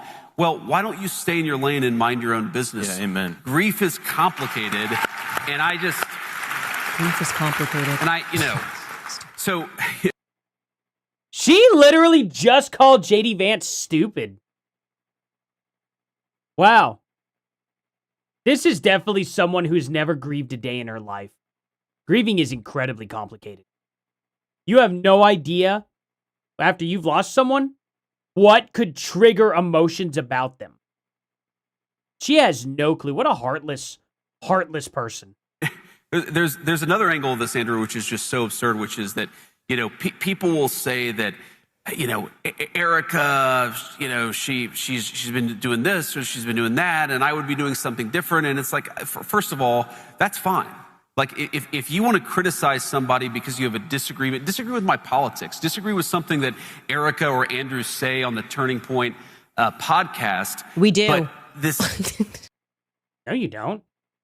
No, you don't. You make stuff up. You literally made up that Erika Kirk didn't show up to this event because ticket sales were bad. It was a free event. She didn't show up because free people didn't show up. That wouldn't have made them any money. That doesn't make any sense. That makes zero sense, Candace. Desire to go That's after what we're doing. her for the way she's... Did she just snort? Good Lord. She's grieving her... Hold on.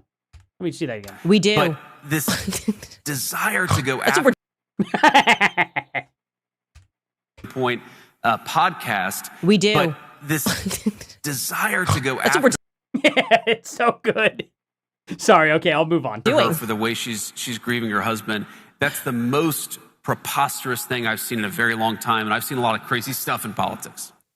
Okay. First off, we do criticize them all the time for what Oh yeah, you criticize them on things that they've never done. That's how critical you are of Erika. It's psychotic. they say on the podcast.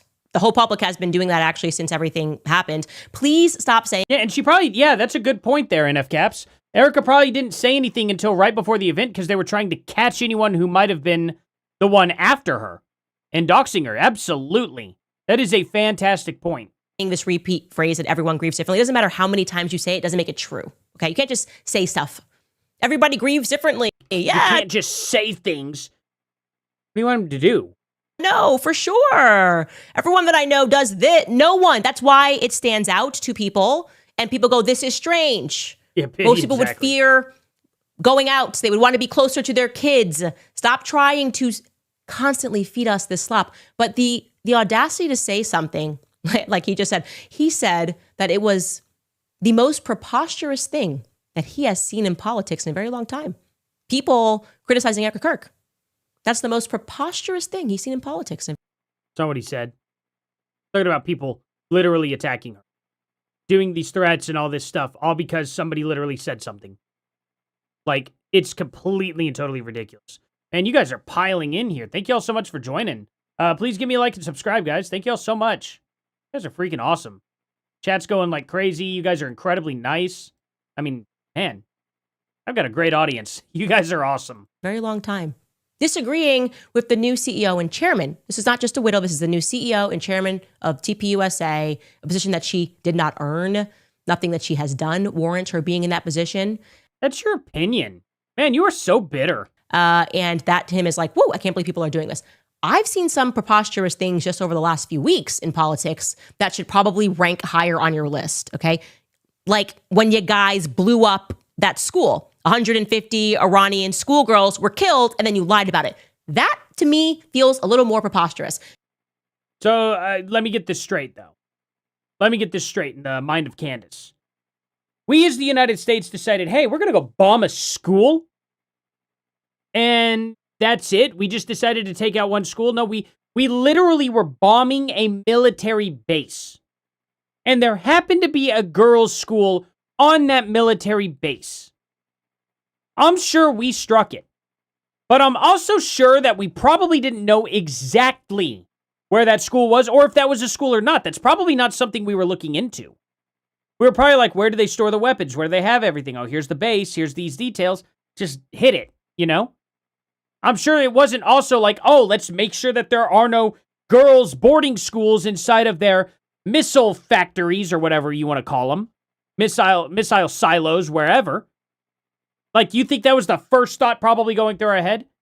It may have been that somebody hit the button and they were like, did you remember not to hit that spot? And they were like, oh, no, I didn't. You have no idea.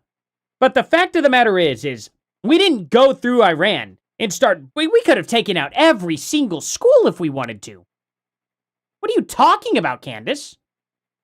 And as if, like, I know it's not good for us to hit schools like that. And this isn't an excuse, okay? But how many times has Iran blasted schools? Way too many. Way too many times. I mean, it was not just even 2 days ago that Trump said that he thought Jesus was a Red Cross doctor. That's not what he said. That was a little preposterous. Y'all just out here lying about things. I don't know. Somebody made this picture. Trump didn't make the picture himself, obviously. And he thought he was like some sort of doctor. I would have said, if I were him, that I would have thought this was some sort of bishop. Or something like that. You know? Yes, it was a big blunder for Trump. There's no doubt about it. But here's the thing. I don't think a demon or somebody that's demonic would have walked this back. Wouldn't they be like, I can perform the miracles? You know what I mean? Pretty sure. I don't know. Maybe I'm wrong. What do you guys think? Oh, the Epstein files? Did you have time to go through that, Mr. Vice President? Nothing in there ranked more preposterous for you than us criticizing Erika Kirk? How about Trump just generally attacking a pope because he's calling for peace? How about Trump saying... No, the pope was literally coming out against Trump, like, completely on this stuff. I don't know. Like, were you, like, did she agree with everything Pope Francis was coming out and saying? You know what I mean? The whole trans issues and stuff like that, I guess. I don't know. That Brigitte Macron is hot. That was pretty preposterous. Oh, she's still mad about that. She's still mad about that. That she's got it. It's not even close. That's not what he said either. He said, he didn't say she was hot. He said she's prettier than you. That's what he said. Think about what Trump meant by that. The literal ticket you guys ran on was calling for peace. Now you're attacking the Pope, or Trump is attacking the Pope because he's calling for peace. That feels pretty preposterous. Going to war with the explicit aim of opening the Strait of Hormuz, which was already opened before you began the war, is pretty preposterous. He also closed the Strait of Hormuz. You knew that, right? You're not going to mention anything about the Gulf of America, are you? Prices right now are pretty preposterous. Us criticizing a grieving widow who can't keep her story straight about anything? No, that's not even. You couldn't tell me one story that was told out of Erika's mouth that doesn't make sense. You've invented a bunch of stuff, and you've claimed Erika has claimed things. You've said Erika said this. You said Erika had a tarmac hug. You've never proven that. And that shouldn't even hit your radar. So please do not lecture us, JD. Do not, okay? The lecture that is coming from you is painful to hear because you know you're wrong. Is exactly why we don't like Erika, because we see it for exactly what it is. It's elite.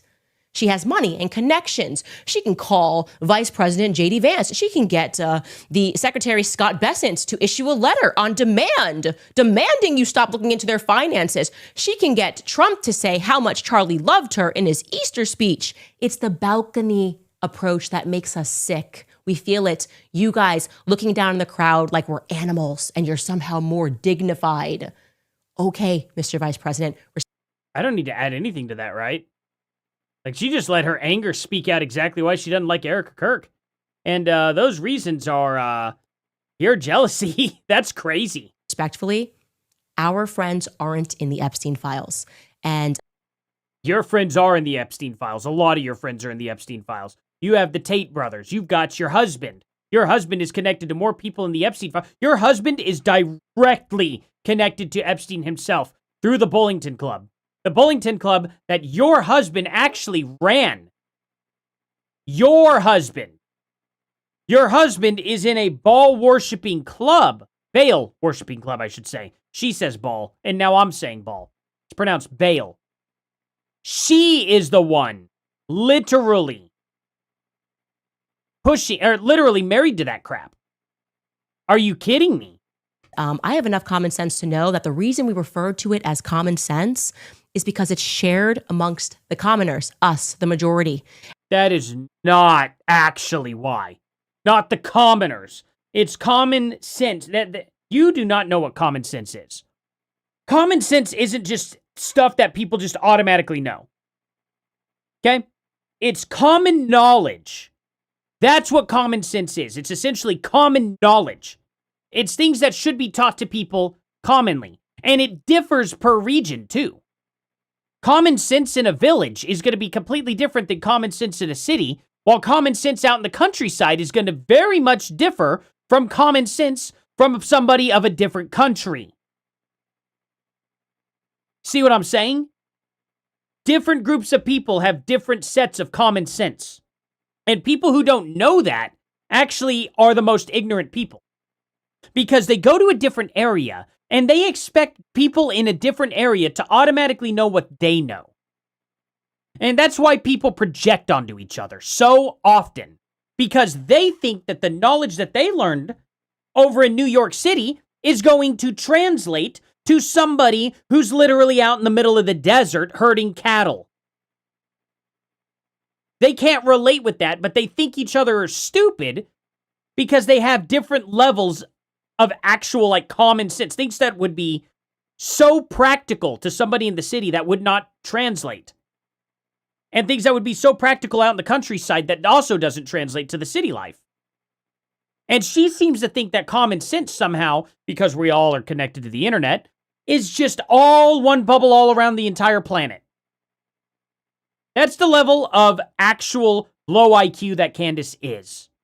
And right now, the left and the right, the internet, we have correctly identified the nature of your friend, Erika Kirk. So please, I beg of you, we are 7 months into this thing. Please do not give us more Fed slap. We have had our fill. And if it is truly your desire to transform hearts and minds about Erika, might I very humbly suggest that you start with a story that makes sense about September 10th. What happened? One that doesn't feature magical bullets and... There's no magical bullet. Frangible. You mentioned this several times. Superman necks and trannies that write out entire confessions in the... Yeah, because that never happened with, I don't know, Nashville, Audrey Hale. They didn't have a confession. They didn't have an entire journal. They didn't have the Tranifesto. They didn't have engravings. They also didn't do the same thing in Michigan at that church where that guy had engravings and he had his manifesto and all that. Yeah, none of these people ever make manifestos. You're right, Candace. Oh, she's so smart. Spirit of a Jane Austen novel, my love.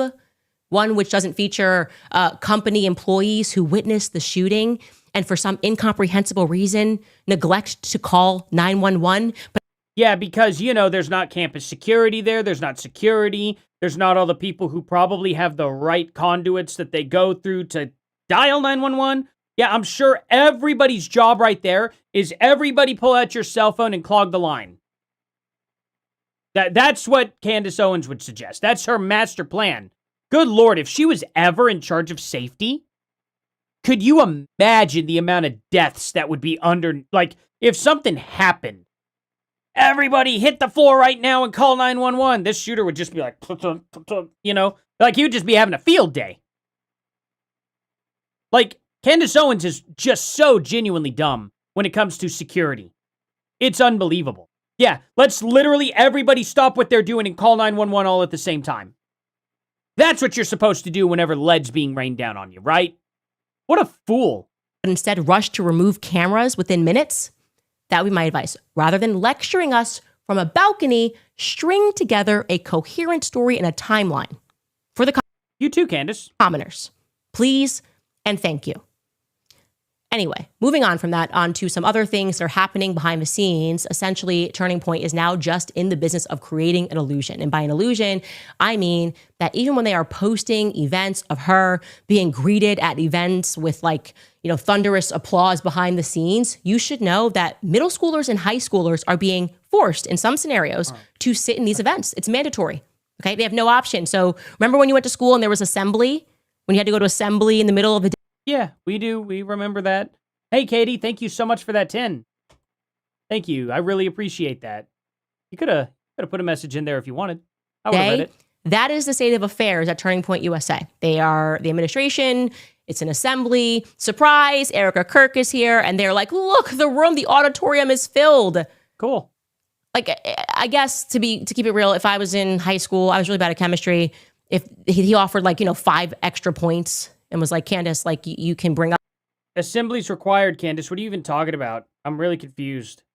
This really bad grade that you got if you go sit with Erika Kirk in the assembly right now or after school. No, I still wouldn't do it. But I'd think about it. Okay, that's you. Everyone else was getting up, clapping of their own free will. People were happy. What's your problem? I don't wish them bad. I just wish them truth. I want them all. You do wish them bad. You're enjoying Erika Kirk literally getting death threats. That's funny to you. All to stop lying about everything and anything and thinking that a J.D. Vance or a sprinkle of Trump is going to change things. Please stop abusing the public with lies. Wow. And already, since more things are leaking, Andrew is commuting the story. Right? Yesterday it was, this is happening because of the people back at home. So they ended up keeping they kept those seats empty due to the security concerns. Yeah. Absolutely. Not surprised. They probably ended up announcing it pretty late. I bet they knew that Erika wasn't going to come for a while. You know what I mean? And then they wanted to probably make sure that either the person was caught or, that, I don't know, whatever excuse else they probably would have had to. Whichever. There's a million different things we could speculate on. I have no idea. I'm not going to speculate on all this. Literally, it makes sense that they would keep it open. It also makes sense that, they would want to try and catch the guy. I'm sure. Once they probably thought, okay, this was probably a hoax, which more than likely it was, but why do you chance that? You know what I mean? You wouldn't chance that. It's completely ridiculous. And I'm just kind of done speculating. I don't like Candace doing it. I don't want to have to speculate either. Lila Rose for the 14 sorries. That's what I'm going to call it. Canadian dollars called sorries in my eyes. What drives Candace's wild? Oh, I see what you're saying. What drives Candace wild is to ask them to provide evidence that will stand up in a court of law. Yeah, absolutely. Absolutely. Holy crap, guys. Jen75, also $10. Thank you so much. Man, you guys are awesome. Thank you, Lila. Thank you, Jen. And thank you again, Katie. Thank you so much. But yeah, I don't know. It's just I don't want to have to speculate. They clearly came out and said, hey, low attendance, threats, makes sense, right? They wanted to keep the stuff open. They also ended up saying, and of course we knew this too, because it was a free event. There were no ticket sales. It was a free event. It's just ridiculous. Now he knows stuff is coming out about the high school event that was canceled on Monday, but he's trying to fit it into this puzzle, trying to make it work somehow, that he announced it on stage suddenly, that Erika wouldn't be attending. And here he is on Charlie Kirk's. No, he announced the reason why they didn't attend. Let's not play dumb. Show this morning with their latest excuse that's dropping. Take a listen. Obviously, the big part of the news was that Erika she canceled her appearance at that because of security threats that were made against her. It was something we were, monitoring for days before the event. We actually had a high school event that was planned to be before the college event in the area that we had to cancel a few days before because of the increased online chatter that we were monitoring. Our security team, I should say, was monitoring. That's a great point, Melissa. And thank you for that 10 as well. She says she'd love for us to see her as a commoner, instead of the multimillionaire that she is. Absolutely spot on. I didn't catch that, but yeah, you're dead on. She does keep playing that card. Guys, I'm telling you right now, if I make it on YouTube, straight up, I'm not going to sit there and flaunt that I have money, right? I'm not going to hide it either. That's stupid. That's the dumbest thing any, YouTuber really, in my opinion, could do. They don't have to flaunt their wealth, but my God, it's not like, do you really have to sit there and pretend like you're a commoner? Like, for real? This is a set in one of the many, many, many, many rooms in her house that her husband, one of the wealthiest people on the planet, bought for her. Like, she is so stupid wealthy. She has a bottomless pit for a bank account. Candace Owens is probably one of the wealthiest people on the planet right now. And it's unbelievable that she tries to act like she's a commoner. And so we thought, we got the Secret Service, everything should be fine at the main event. But what ended up happening, and I have to be somewhat careful here because the security, our security team does, obviously wants to be a little bit circumspect in the way that we talk about this because we don't want to give the bad guys any more ideas. But it was a situation. Man, Candace is a monster. Situation where they were trying to dox her travel and monitor her travel, suggesting different ways that people could attack her. And it was like something we were actively trying to navigate and change itineraries. I'm willing to bet what he wanted to say there, or what he couldn't say there, was very, very simple, was that there are hotels, and they don't want to give those ideas out. They don't want to be like, oh, people, watch out for what hotels she's going to. People don't watch out for what cars she's renting and what cars she'll be in. That's probably what he's not wanting to say, if I had to take a guess. I need to check into this microphone. I've never seen what microphone this is, but I do notice these. It's like a hybrid shotgun mic. You know what I mean? I'm using this newer, not newer. I've had this mic for a while, but it is a very decent mic. It's a deliberate shotgun mic. See this? It's crazy. I don't know. It's kind of. Oh, I might not be able to show this very. You know what? Let's do this, dude. Check this out. Crazy shotgun mic. It's very long. And having a hybrid shotgun mic like that. Actually, it'd be kind of cool to leave it like this. Have the pop filter. I don't know. Wonder, I'll have to test it and see the difference that this makes. I know it sounds good with this pop filter on, so I'm going to leave it on. But, yeah, maybe I should do that. But anyway, it's one of those things that I really do want to look into this because it's a weird hybrid. But anyway, all that aside, probably not wanting to give away that other locations that she'd obviously be for them to literally keep an eye out for. Just common sense, Candace, if you want to talk about common sense, I guess. Move locations. Nobody wants to live that way. It was a terrible experience. Brigitte Macron is also blonde hair and blue eyed. Good observation. Many ways. Funny. And I feel terrible for Erika. And ultimately, when you're in that moment and the security team looks at you and says, we can't guarantee your safety, at some point you just have to say, we'll do this a different way. That's fair. Tough job, Andrew. It's truly a tough job. I gotta see. What are we at? Out of a 50-minute episode, we're I cannot see that at all. Let's see, we're 29 minutes away, so it's 40 straight minutes of Candace Owens seething about them literally getting death threats. She's just basking in this, isn't she? That Andrew Colvett has. I just gotta keep up with the crowd and pivot the stories, try to make it make sense. The plane, there was a threat. We tried to move the FBO and charter a different plane. We don't know the tail number. You don't have the tail number. What were they sharing? I was just like, what are we talking? You guys have hotel location, car location, multiple planes starting from USA. Oh, it just was a threat. We just can't tell you too much. We can't tell you, even though we announced it on stage.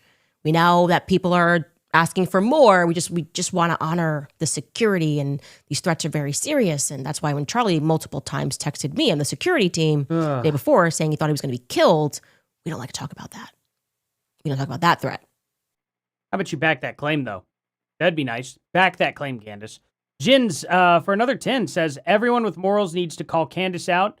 I'm disappointed. I used to watch and support her. She's nothing but a mean girl in my eyes now. Absolutely. Yeah. It's just discouraging. I was hoping that Candace had changed. Oh, no. When she got with Daily Wire, I was like, well, maybe I was wrong about Candace. I'm glad that I found out that I wasn't wrong, you know? Mario Dog, or Mario Dad, Mario Da Dog. Okay, gotcha. The disdain I have for Candace is unbelievable. I honestly like Hillary Clinton more. Yeah. That's just because Hillary Clinton knows how to keep her mouth shut more, I think. To be honest, just got to put that out there. Genuinely think that because Hillary Clinton knows how to kind of know when to close her mouth, probably why she's a little more likable. That threat, we don't want to talk about. This one, we want you to know it's your fault. So don't criticize Erika. Yeah. Emotionally manipulative, narcissistic. I reject this, and you should too. Anyway, we are going to be back after a brief break with an update regarding Pastor Victor Marx. He responded, and it's interesting. We'll be right back. All right. Okay. He responded. Oh, I wonder how Candace will cope with that one. But yeah, thank you again, Mario, and thank you so much again, Jins. Seriously, you guys are amazing. Way too nice, too. There we go. IMIskincare.com. I also want to remind you guys about the Wellness Company because in 2025, the cancer increased vaccine health or cell death, which halts vermectin and then to complete. How many parasite, ads do you need to read? That the most chemical slug. Can't click the link in the video. Marks. What can I say? He was code Candace at checkout. Good Lord. All right, you guys. Pastor Victor Marx. What can I say? He was a difficult subject to cover. A lot of editorial decisions had to be made because there was just so much. There was just so much to choose from. And I want to be clear, the information that we got about his biography, that came from Victor Marx. We could have put together tons of clips. He tells his story many times, many ways. And we just were like, okay, let's try to reduce this to the facts about his life, who his father was, who his stepdaddy was, the things that he has said. And we didn't even include the stuff going on with his family, his daughter, very public back forth that went on where she was accusing him of abuse and... Okay, that's great. I'm sure all that has like a point. You know, Candace is very much happy to bring up people's past and their past abuse and stuff. Doesn't want to look into Mitch Snow's past abuse whatsoever. Isn't that funny? Weird, right? Miss Manners won for 20. Wow, thank you. I live in Georgia, very near Athens, and my family is very supportive of the current administration. We had no idea this event was going on. We would have been there. No way my boys would pass up Erika Kirk and JD. Absolutely. Wow. Yeah, I wonder why. I don't know. They should have advertised it better, but I don't know. Maybe they already kind of knew, like, going into this that, hey, there's some fishy stuff going on. Let's see how this turns out. And then as it got closer to the date, things got worse. And maybe they just started getting a little bit more tight-lipped about it. I don't know. We'll never know. But that's not a question Candace will ever dare to ask because as much as she claims to have asked questions, she never really seems to ask the right ones, you know? It's pretty wild. But thank you so much for that. Oh, cool. And that, oh, wow. The goal got achieved. Oh, thank you. I just kind of set that up to just why not, you know? Thank you all so much for that. That's very nice of you guys. There's a lot of that. And then she retracted her statement after they began speaking again. And okay, we were like, okay, we don't need to include that. We didn't include the young woman who alleges that Victor Marx kidnapped her from Canada. The people had her on the shows and she discussed how she was kidnapped. But there was a lot going on with Pastor Victor Marx. I think it is fair to suggest that he has a checkered background, and we have never received more Wow, that reminds me a lot of Mitch Snow. That's crazy. I'll tell you what, we'll give you Victor Marx if you can finally admit that Mitch Snow also is in the same boat. I'll gladly make that trade with you, Candace. Anytime, any day. You let me know, Candace. We'll make that trade with you. Emails and more tips about anyone. Actually, in our tips inbox, it was a recurring theme. You need to look into Victor Marx, Victor Marx, Victor Marx, Victor Marx allegedly. Thank you so much for that, Angie, by the way. Yeah, things are rapidly growing, and it's freaking me out. I'm not going to lie. It's crazy. You guys are so freaking nice. It's unbelievable. Thank you. Thank you all so much. Genuinely, thank you guys. Was the first person who announced that Charlie Kirk had died, and then he deleted that post. I remember that from all of the things that were happening. It was like, why did Victor Marx announce it first? And then he deleted that post. So, yeah. I think we did a good job kind of sizing it down to the relevant portions of what these pastors seem to get up to. I don't even know where he pastors. Where is he a pastor at? I think that was one of the points that was raised by Corby Hall. It's like, I realize he doesn't have a church. I don't know why he says he's a pastor. And I don't know why Erika can't make normal friends. None of my friends have these sorts of backgrounds. And they're not the people that I would want to see in the event of an emergency. But like JD said, she be grieving differently, y'all. She be grieving differently. Yeah, anyway, she'd just be grieving so much differently. You know, you know all about how she should be thinking and all that. Victor Marks clearly saw my episode very quickly, and he took to both his Instagram and X to issue a very quick response. It's a little weird. I think it's weird. Let me know if you think it's weird. This is what he said.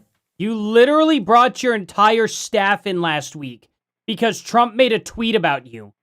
And so you made all your staff come in on your vacation to do your makeup, to do all your stuff, to make a video all over a single tweet from Trump. And she thinks this response is going to be weird because he did it quickly. It's so, like, mind-bending to me how often Candace contradicts herself. Ooh. Well, alrighty then. He's a funny guy. Okay, there's that. Love you, Candace. Let me know when you want me to come on the show. Praying for you. Okay, but like, why do the glasses have to come off? Why do we? He's joking. He's literally making a mockery of what you're saying. That was a brilliant move. I gotta be honest. That was very funny. What an actual good move for him to make. So that's the way probably that guy could probably teach us a lot of lessons there. That's probably the best way to react to Candace. Just don't take it serious. You know what I mean? Amazing. That was a masterclass. I like that. I want to watch that again. That was very funny. I think it's weird. This is what he said.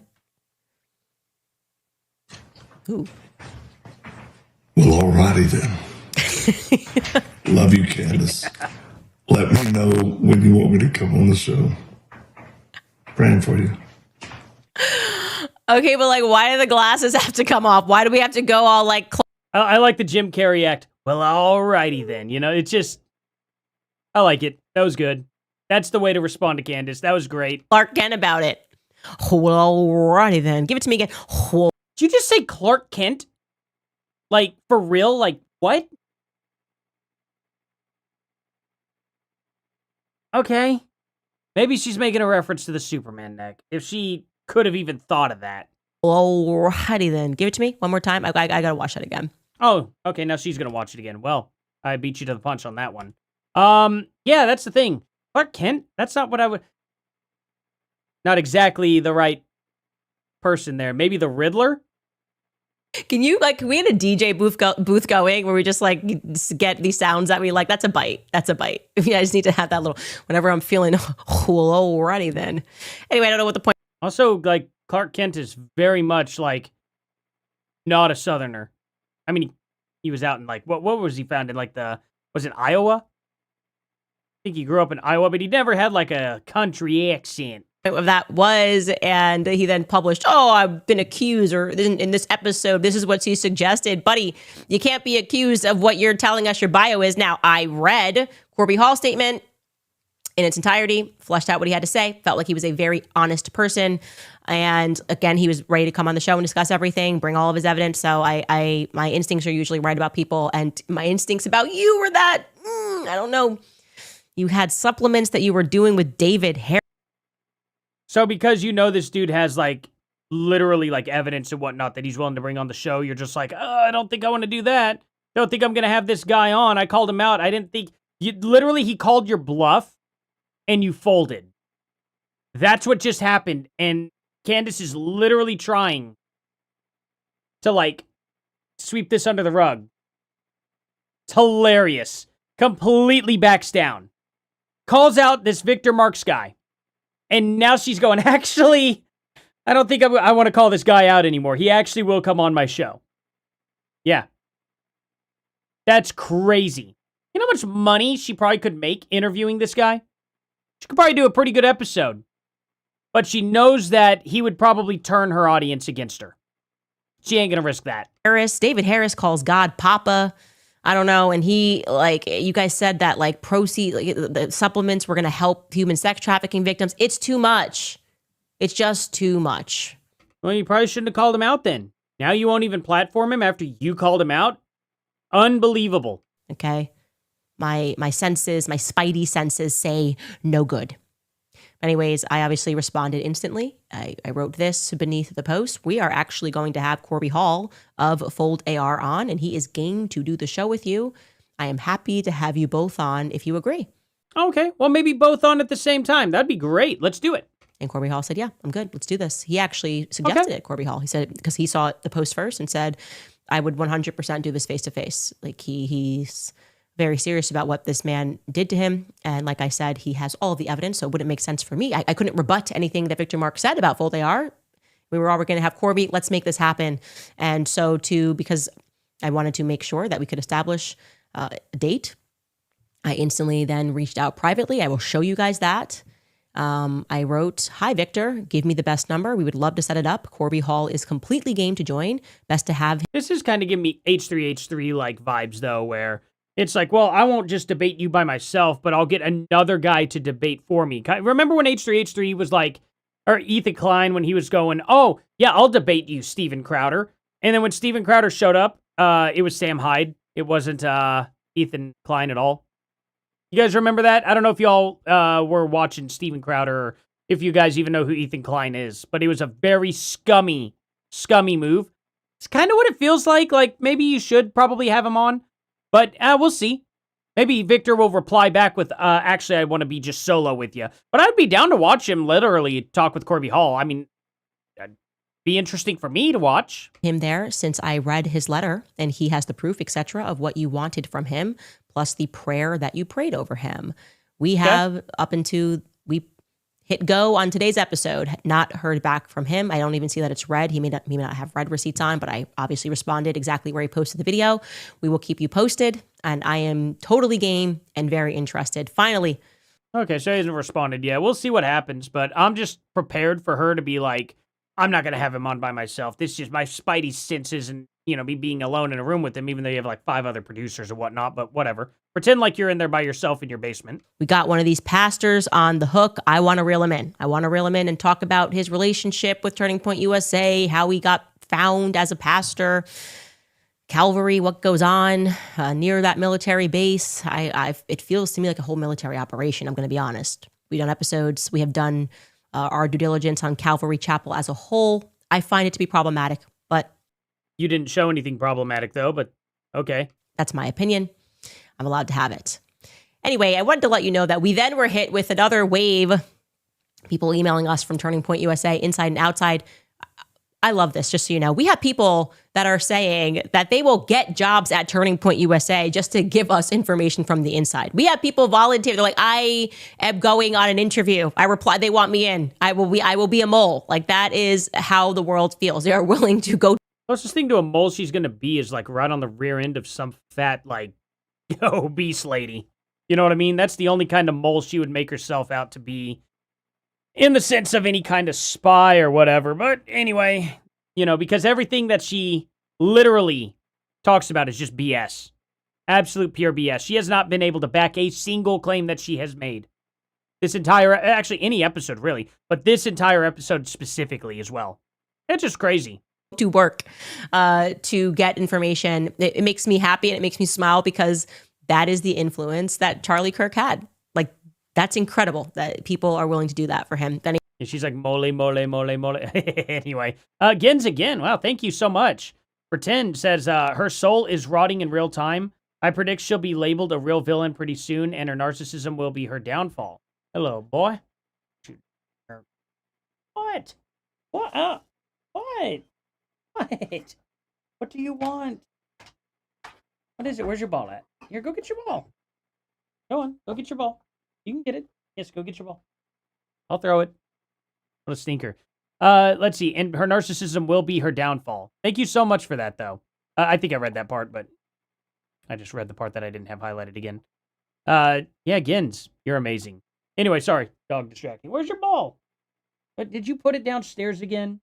I'm gonna put a hole in my wall with that thing. He loves dropping it down the stairs and going after it. and it just slams against the wall. It's a very heavy, like, rubber toy. And one of these days, I'm like, it's just going to go straight on through that wall and knock a hole in it. But, yeah, that's what he likes to do, and I bet it's downstairs. Oh, I know, boy. I know. Looking for. Hey, get down. What? What do you want? All right. Anyway, we'll get through a little bit. We'll get to the end of this, and then I'm going to probably grab his toy, and then I'll be right back after that. But let's finish some more of this up. Anyway, people are still on the inside, and people who were fired also informed me that, yeah, no, there's other people that have trafficking. You have not shown proof that anybody has really been fired at all, except for one person. That's crazy. So what are you talking about? Show proof. History that are involved with Turning Point USA. And in particular, there is someone who openly discusses the fact that he used to traffic arms. I'll say allegedly, but this is apparently something he's very open about around the office. He's very close with Andrew Colvett. Traffic in the sense, the illegal kind or the legal kind? Because when you say trafficking, depends on, what's going on. Like, what are you talking about? That's what I am told by, again, both current and former Turning Point USA employees. His name is Marcus Wada. Okay, here is his bio from Turning Point's website, which is interesting to me already. He's the senior productions director. Marcus Wada is the director of strategy of productions at Turning Point USA. Marcus has spent a decade in film and television production, working on films that were internationally distributed and television shows such as Miss Universe. Okay, that's a connection there. Marcus worked to raise... Okay, wait, but that's just a documentary on it, right? Television shows such as Miss Universe. So he produced the television show, okay. Financing for films and producing films.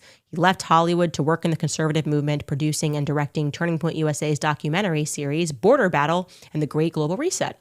Well, apparently he also, which I wouldn't put it in my bio too, to be fair, regularly tells people his testimony about how he was involved in trafficking arms in Poland. Poland, where are you at? I saw you in the chat. Someone said, watching from Poland. And I said, ooh, you guys are getting name dropped today. So yeah, he used to be involved with trafficking in Poland. But then, as the story always goes, he found God. I am just so pleased to hear it. I'm so pleased. I'm sure she's going to back this claim. Pleased to hear it, that so many people involved with Turning Point are able to find God. Turning Point USA is out here, I guess, just finding employees and partners in a manner that is unique. It is unique, I would say. It's like a mesothelioma commercial. Were you or someone you know involved in trafficking? Give us a call today. There may be a place for you in our faith department. Cool. Maybe you should back that claim. That'd be really cool. You could just show us really easily. Vibes, right? His name again. So then I found out via these employees that Marcus Wada also says that his brother is still involved in the game somehow in the industry in some way. Is it charitably? Is there a difference? I can't be sure at this point. Anyway, I did end up finding the guy. I'm prodding that narrative. There seems to be something there. I'm assuming it must be a half-brother because he has a different last name, and this guy's is Jewish. And he runs a consulting company that consults in human trafficking. What can I say? It's a big industry, you guys. And I want to be clear, these people are not involved in the trafficking. They are charitable and want to alleviate this global circumstance. And these people also, have histories, but I don't know, guys. I didn't even know you could consult in those things. I thought the website was made up. I was like, what does this mean? You're consulting in drugs and look at this industry areas. Who are we? MCLE Consulting LLC is a full-service risk mitigation company with various services. Our staff is tenured experience in law enforcement, crisis management, and intelligence. With offices throughout New York, Miami, London, UK, we are close to clients in person and online, ensuring your satisfaction with every project. MCLE Consulting LLC is the service you can rely on. Our premier service and dedication project managers ensure fully compliant business-orate executives, owners, and corporate service. Let's see, industry areas. Okay, national border security, money laundering, human trafficking. Yeah, I'm sure this is what they do, right? It's not them fighting against that stuff. They're just listing out on their website exactly what kind of business that they're, doing. I'm sure that's what's going on, right? National border security, money laundering, human trafficking, sex trafficking, firearms and ammunition. His brother. Controlled substances. Okay. Yeah. What does it mean to consult in it? How do you consult in it? I don't know, guys. I don't know. They probably help victims from it. I don't know, Candace. I guess thinking's hard, but okay. Boy.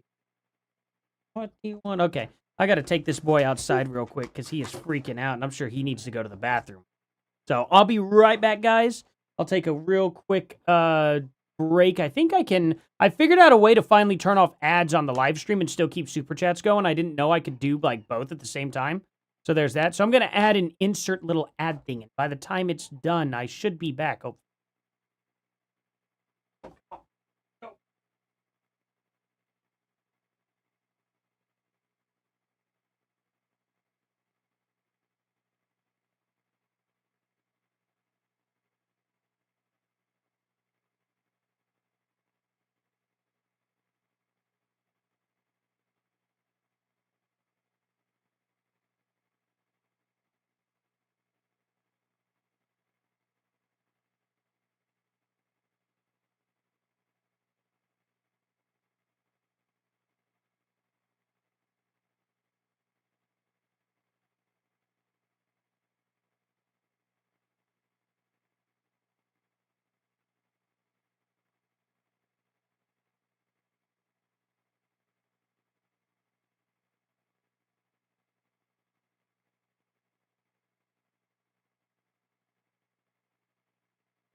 Alrighty, sorry about that, guys. Let's jump back into this. Like, I'm an old dog that can't learn a new trick. That's my problem. But I am good at Yo, is that a heck of a face to leave on for you guys? I'm sorry about that. spreadsheets. Not so great at Excel, but I know how to put together a timeline and spreadsheets and to organize. You guys should see my pantry. It is ridiculously organized, okay? And I did put together, you guys saw this earlier, the connecting themes spreadsheet because we kept seeing these recurring themes. And I did not use Excel as it should be used, but I did put together these columns, and it's the trafficking and sex abuse. I should write charity to make that clear. It's getting pretty long, you know, Derek and Shalane Maxfield. That Wait, did you say sound is off? Is my sound not working? Can you guys not hear this? columns, and it's Ooh, that blew out my ears. I had that up pretty high. Sorry about that. was that plane that left and went to Page, Arizona that day. They run a child abuse charity, a trafficking charity, Sapria, Colonel Otto Buscher, obviously the Romanian instance with Erika, all surrounding what happened at the military base. And he worked with Romanian Angels, which was her charity. The civilian commander stationed at Fort Huachuca, charged with running a child sex abuse ring, Turning Point USA Faith. Speaking of people who were charged that were involved with Fort Huachuca, you remember Mitch Snow? Greg Laurie. Ring any bells? Whose church, Erika went right on tour with him. Harvest Church is currently being accused of trafficking children from Romania. Okay, they are fine with that partnership. George Zinn, Hello, our decoy boy, was arrested for Andy. having pornographic images of children on his phone. Andrew Piscadlo, that was the person who was detained that day, A lot of people putting works ones. to Did I ring do the something? alarm on military Ukrainian sex trafficking in the United States. Calvary Chapel Church is obviously riddled with pastor abuse stories. That's an aside, a Rob McCoy aside. Glenn Beck, Tim Ballard, that's Operation Underground. Tim Ballard, I think YouTube sees all the super chat dollars come in. They give a lot of people leniency. That's kind of what I think may be going on. I could be wrong. I don't know. That could be my guess. because they still allow people like me to exist. So, I don't know. I feel like if YouTube was truly aiding and abetting Candace Owens, they'd probably shut people like me down. I don't know. I could be wrong, too. Maybe it's good to have the criticism, too. I mean, that's why I think they'd be playing both sides. His name came up in the mix early on as someone who was being met with that day. Erika Kirk lived in China, or in the days that follow, rather, if I remember correctly. Oh, love my Aussie. Name very much makes me laugh, too. That's great. The disdain in her voice and her hate-filled facial expressions is so apparent. How could people miss it? Artie, you are awesome. Thank you. You're awesome. You guys are so freaking nice. Erika Kirk says that she lived in China and worked with child sex trafficking victims, but she's mum on that now. Tight-lipped, does not want to talk about what charity that was. No one seems to be able to find it on the internet. We know she was living in, was it Chong? Well, God knows if you found the name of the charity anyway, you would absolutely be like, this charity's disgusting. I don't like it. It smells like a hot queef in a sleeping bag. You know, something like that. It'd just be like, okay. We get it, Candace. If you find the information, it's bad. If you don't know the information, it's bad. Like, that's just what we expect to come out of her now. Like, that's literally Candace's MO. Okay, if I can't find info on it, it's very suspicious and evil. If I know the information on it, I'm going to tie it to something specific and evil with no proof. That's just how it goes. King, am I saying that right? To Chong King? I think it's spelled Chong King. Maybe it said Chong Ching. That's interesting. The TPUSA advisor, Paul. Oh, Candace, don't do a racism there. Paul Vallely, the retired Army general who ran psychological operations and co-wrote the book with Michael Aquino, the Satanist and founder of the Temple of Set. I didn't know Satanism had a great schism, but they did. Some people thought that Satan was an idea. Some people thought that he was a real person. And so the Temple of Set was born out of Satanism. So you guys know. Okay. What about your, like, husband's Baal worship? I know why she calls it Baal, like, why she calls it Baal worship. Right? It had to do with her husband. If you're not up on your Satanist theology. Anyways, not a bar for entry as an advisor to Turning Point USA. He was accused, I'm referring to Michael Aquino, was accused of abusing children. I don't think I can explain what I said there on YouTube chat. Sorry about that, guys. I think I just let that one slip right out of me. At Army Child Development Centers. Victor Marks, as we learned, runs a charity for child sex abuse. We got to add his pills, too. With the what are the pills, man, that he's doing with David J. Harris, that a portion goes to help sex trafficking victims. Nelda Buckman, the #1 donor to Turning Point USA, is extensively involved in rescuing children that are being sexually abused and trafficked. The backstory that she gives was that her first husband, this is her story, her first husband cheated on her with like a lot of women that were in the industry, and she was. Let me guess, Candace, it's common sense that actually she cheated on him, right? Angry about that. But then she realized that she wanted to understand these women, and that brought her to the trafficking industry. And now she does a lot of angels. This angels, Texas angels and Austin angels. I can't remember all of them, but that's another connection there. And now we have Marcus Wada involved. I should probably change that to more responsibly say formerly involved in trafficking arms in Poland, according to Turning Point USA. Current employees. Well, let's see about that, actually. Okay, so what proof did Marcus Wada traffic guns in Poland? There's no proof or evidence that Marcus Wada has ever trafficked guns or been involved in any arms smuggling to Poland. Extensive searches across the sources, reports, official records, and X, Twitter turned up zero credible mentions of any of this. Marcus Wada is a conservative media figure and senior producers director at Turning Point USA. So we know that it's talking about the right one. He has produced documentaries like Border Battle and all this stuff. No law enforcement reports, news outlets, or social media posts connect him to Poland in any criminal context. His LinkedIn mentions some past involvement in a Filipino-American organization that had Polish ties years ago, but that's unrelated to anything illicit. Claims of this nature appear to be unsubstantiated or non-existent in public records. If this refers to a specific video, post, or allegation you've seen, feel free to share. Okay.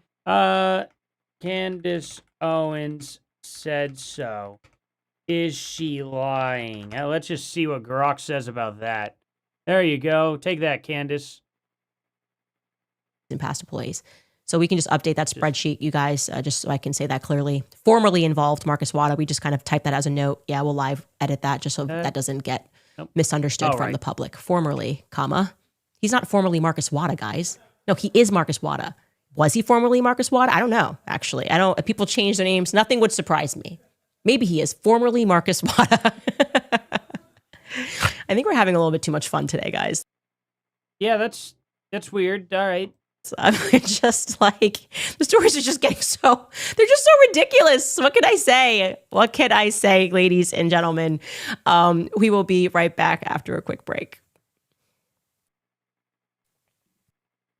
Boy, this is an awkward pause. All right. Took a little extra while to get that going. It's funny. Anyway, let's get past her nonsense ads and we'll listen to her garbage comments. Owens.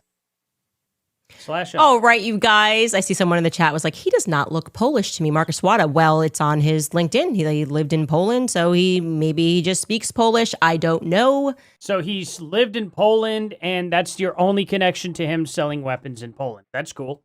I don't make these rules, guys. I just reach and listen to the people and present it to the public. We do have some new merch available on the website. Best way to support the show, the best way to support and buy yourself something beautiful. Don't care. But it's actually got across specifically Judaism. So that's everybody go buy that right now. Tons of other stuff available on the website.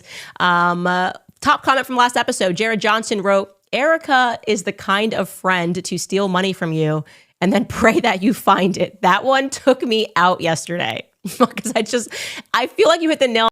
There's no punchline to that. This guy sounds like the kind of dude that would kick you square in the nuts and then walk right on back home. It's like, all right, yeah, I guess that's an opinion. It's not really something that would bust me up laughing. It's like, is that relatable to you, Candace? On the head. Erika is the kind of friend that will steal your money and then pray that you find it is like, Jared, you win every award. I laughed out loud when I read that comment. We'll pray for you. Oh my God, you lost your wallet, honey? Oh my God, I'm so sorry. I'm going to pray for you. I pray the Lord finds it, you know? Elizabeth Broman I didn't need to see this. Maybe we shouldn't have watched Brown this. wrote, she didn't know how to play the part of a human being. She's quoting me. Exactly what woke up everyone. Yes, hope you're paying attention, J.D. Vance.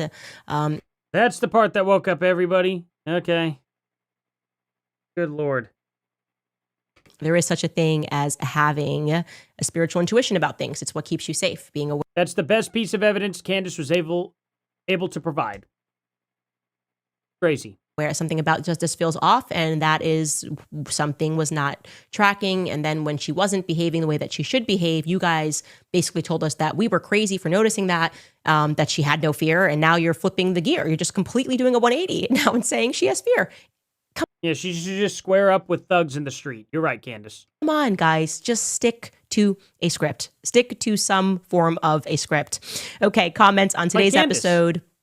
Smith writes, did JD just slip up by saying that the people that killed Charlie?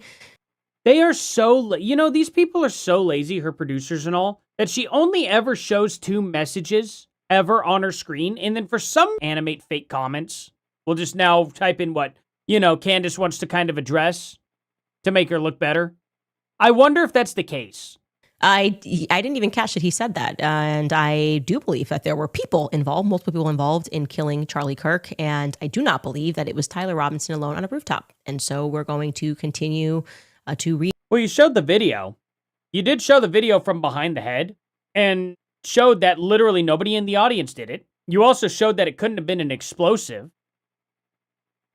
So how else could they have pulled this off, Candace? Read the court documents and stay on top of them and force them to be honest about things for a change. CC writes, it's extremely nuts to be screaming, make heaven crowded, while canceling appearances because of a threat. The irony of Charlie still making his event after telling people that they... No, it's not. Like, that's crazy. Like, Charlie Kirk has canceled events because of threats. Not necessarily Charlie Kirk canceling them, but the venues canceling. And now that it's like, hey, literal travel detail has been leaked for Erika Kirk. Literally the hotel she's going to be staying in, stuff like that. It's just crazy to me that they're not even considering this. Candace won't even mention it. They were trying to kill him. Go home and be a mom like Charlie wanted. You just can't have it both ways. You don't get to be a public figure and to say, I don't want to have any attention, but I do want to be the CEO. She never said she didn't want to have attention. The chairman of Turning Point USA. It's always like they are the people that present the problem.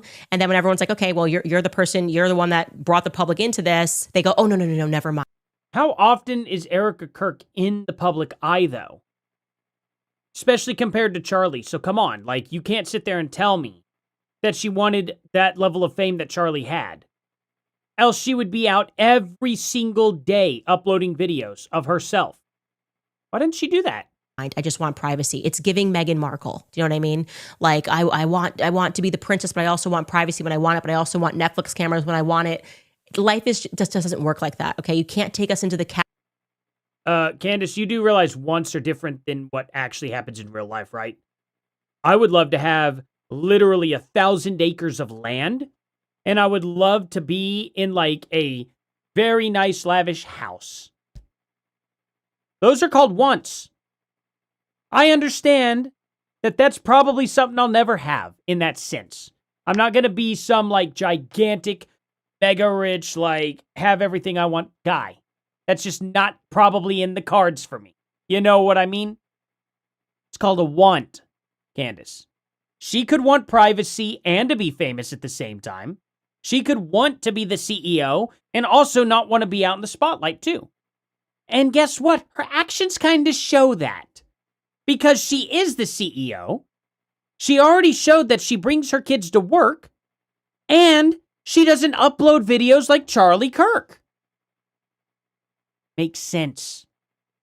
Ask it and then pretend to be aghast when people ask you where you buried him. Did you bury him? Do you think that they... Oh my God. Now she's back on. Didn't you tell Piers Morgan you never questioned this?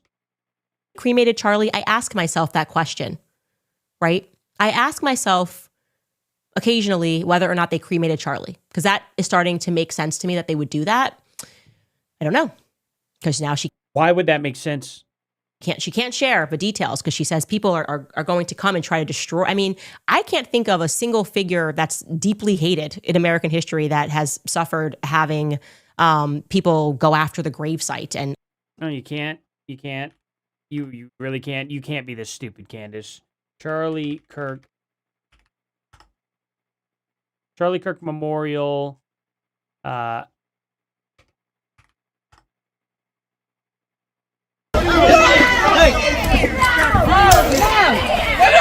Sorry, that's very loud, guys. That hurts.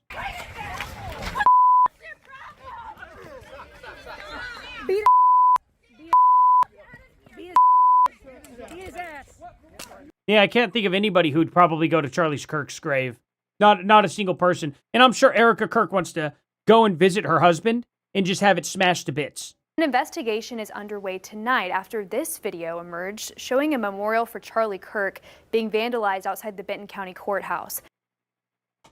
Oh, this is the same one. Well, two sisters accused of vandalizing a memorial to conservative influencer Charlie Kirk. Huh, weird. Surveillance footage shared by Arkansas Governor Sarah Huckabee Sanders on X captures a small group of Good Samaritans restoring a Charlie Kirk memorial in Bentonville, Arkansas. Yeah, I mean, yeah, no, I'm sure nobody would do that. Nobody would ever do that at all. How about this one? Our photographer on the scene said, you know, just, oh. Don't know why that does that. Sometimes, every now and then. It'll just freeze up. Oh. Let's see. I mean, it's so silly. It's so silly, right, guys? It's unbelievable. Like, so many people. Literally. Charlie Kirk Memorial, Moments Takes Aways. I mean, it's like, Antifa. I've talked about Patriot Mobile's commitment to faith. This is actually them talking about it, though. I'd just rather find the quick clip. Let's see. Why aren't they showing the Antifa attack at that event? Protest against Charlie Kirk Memorial at UVU. Oh, wow. That's crazy. I didn't even know about the protests outside of it. I'm sure he had protested every single one, though.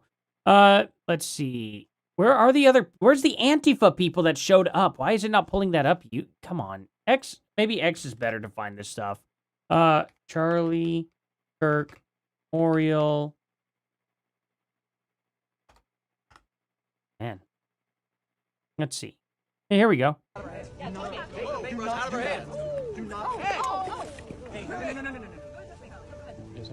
Look at that. Trying to just vandalize the whole thing they're painting up. I mean, it's just crazy, right? Like, there's so many instances. Man gets bear sprayed after trying to vandalize Charlie Kirk's memorial. This is what he blew out of your car. You know, there's this kid that did that. We saw that. I mean, there's just so many different instances of literally that happening. I genuinely, that's just not a thing that people do, right? I'm sure they do in extreme circumstances, but awesome. That doesn't feel right to me. There's something very strange about that. And similarly, it's like she wants to be the grieving widow. She wants to be treated like a grieving widow that's taking care of her kids, but she's boss babying it. And she's making decisions, and she's reversing course on the things that Charlie believed, and reversing course on the things that she alleged that she believed when Charlie was alive. And people are going to call that out, and they have a right to call that out. And so I encourage people to continue to do that. If she doesn't want to play the role of the CEO and chairman, she's welcome to step down. Okay? She's more than welcome to step down. And then she will not have to deal with the day-to-day criticisms of how Turning Point USA is being run into the ground. But otherwise, you know, put on your big girl pants, so to speak. Oh, Sarah yeah. Miller writes, That's a good contradiction. Don't make me bring up the big girl pants again. Loved ones of missing and murdered people regularly get dissected in their interviews with the press for how they are grieving publicly. I guess you are only allowed to grieve differently when you're a part of the Epstein class. It's bogus. Yeah, that's completely right. People absolutely tear apart people every. Did you hear how you phrased it, though? People can only grieve differently if they're part of the. What are you talking about? Like, would you say this about any random person on the street that's acting like Erika? Would you automatically accuse them? Oh, Candace probably would, actually. Second of every day, especially given the size of this case. And as I said earlier, their inability to just string together a comprehensive story regarding what took place on September 10th. They're relying on us to accept make-believe. Or they're waiting for the trial. You know what I mean? That's probably what they're doing. Waiting for the trial. You remember the trial that's supposed to happen? Probably going to take like a year. There's this trial that's going to take place, Candace. That's where they're going to show evidence. See, it's not the court of public opinion that matters. It's the court of the law that actually matters in this situation. So they're probably going to wait for the court. If I had to guess. Probably a really good guess. I'll probably put a call she bet on it, right? Put a call she bet. Don't use stuff like that, though. Don't gamble. This is a fairy tale story. And then they're like, well, why don't you believe that Rudolph had a red nose, Candace? Why don't you believe that he was carrying Santa's big butt all across the North Pole? Like, I just don't believe that, actually. And how could you not attack that? And it's godly, and it's this, and the Lord, and then it's suddenly not the Lord, and they have real concerns, and it's just all over the place. It's very sloppy. Caroline writes, Candace, please let me help you with your Excel. I can do wonders. No, I am just using it to organize the columns. I am ignoring the rows. We are just doing the columns on connecting themes because I was like, I could make this in Word, but why would I when Excel has already made this for me? Thank you. Yeah, we're keeping that forever. In fact, yeah, it's a lot more convenient than like actually showing like legitimate flight logs. A lot easier to just like fake it out. In fact, I am inspiring an entire generation to misuse Excel spreadsheets. I'm very proud of myself. Jolie writes, TPUSA is no longer considered to be Turning Point. It should now be known as Trafficking Point. It's topsy-turvy. Yeah, I wonder why people are trying to, kill Erika Kirk. You know how many people probably actually think they're going to liberate an entire, thousands of girls packed into back rooms at Turning Point USA? Like, for real. How many people you think believe that? How many people do you think that Candace Owens fans may think are literally just locked away at a TPUSA office? She's already said that TPUSA strategically placed their building Mind you, this was Charlie Kirk who actually placed the building. Keep this in mind. But that TPUSA strategically put their Turning Point office right across from the most trafficked area of all time. The Arizona Mills. That's what it is. The Arizona Mills. Think about that. She forgot to mention that it was a shopping mall. Pretty convenient.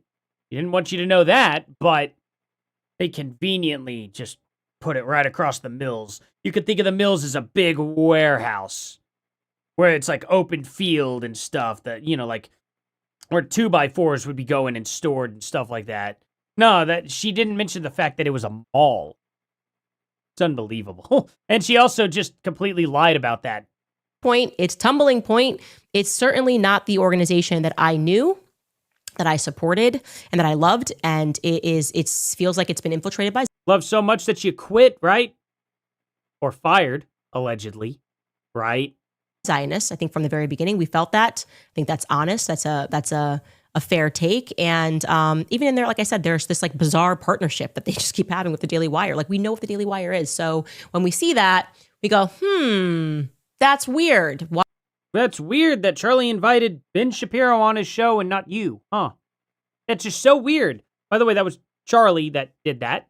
That's strange. And we have a right to comment on that and to recognize that. Lastly, Granny Manny writes, we're going to go over to Gary's together. I got a plan for that, kind of. Love you so much, Candace. These people are insane. Like, if Erika literally like fell and scraped her knee, if she did what I did and she broke her foot, they'd be like, this is Candace's fault. That's what they want. They're trying to create that environment. And so we need to be conscious of that, okay? Everything we have done on this show has been fair.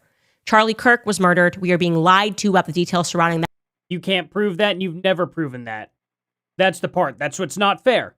You're saying that you've been lied to about Charlie Kirk's murder. You have not been able to prove that, Candace. That's what's not fair about what you're doing. That murder. And I granted her grace beyond what the internet was willing to give her. She lied to my face. She has lied multiple times, and the lies are inexplicable. They won't clarify any of these lies. They are pretending like she's too busy, like she's some grieving, powerful widow behind the scenes. She's not. Actually, she plays very nasty, just so you guys know. Here's a fact. Erika personally made phone calls trying to get people not to go to the Catholic event that I spoke at the other week. Prove it. Prove it. Okay? She plays dirty behind the scenes. The people who were fired told me who was... Prove that they were fired. Prove that they told you. Behind this PR push. Erika was behind this stuff the entire time. So you can completely... Prove anything that you're telling us. Please, provide me with proof. You miss me. I don't play that way. With me, you get what you get. I'm going to say it on my show. I'm not going to wheel and deal. I'm not going to call a PR person and be like... I've actually been to the Mills myself, actually. Twice. Love Arizona. Love Tempe. Love Tempe, Arizona. Saw Winter Sun there. Their very first American concert ever. Such a good trip. Could we get this article? Can we try to see if we can get Candace canceled from this event? Can we try to see? It was sold out. The event was sold out. And it's because I don't play that way. I don't have that karma building up in the background. I don't have to worry about, I don't treat people that way. I'm always upfront, and I was upfront with her when I sat down with her, and she lied. Okay? So she got onto my list of people that I find to be suspicious because of her own actions and her behavior and her lack of interest in the very many holes in this case, her anger at Joe Kent for trying to investigate foreign involvement. He's not an investigator. He doesn't investigate that. Literally not his job. What are you talking about? What do you think is orchestrating all that? Does it sound to you like Andrew Colbert has a brain, or like there could be someone more conniving behind him? I offer you the latter, okay? It is definitively the latter.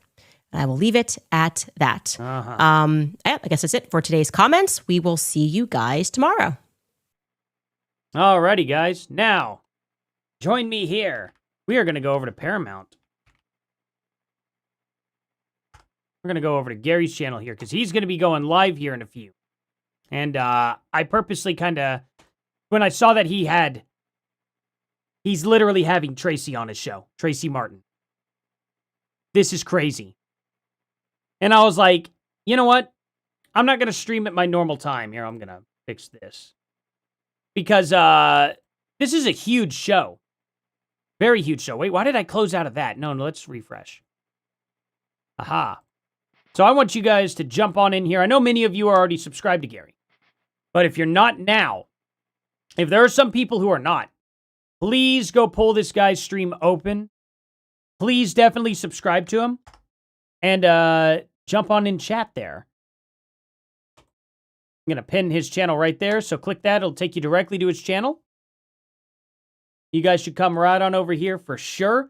This is a wild, wild guest to get on. This is awesome. Good job.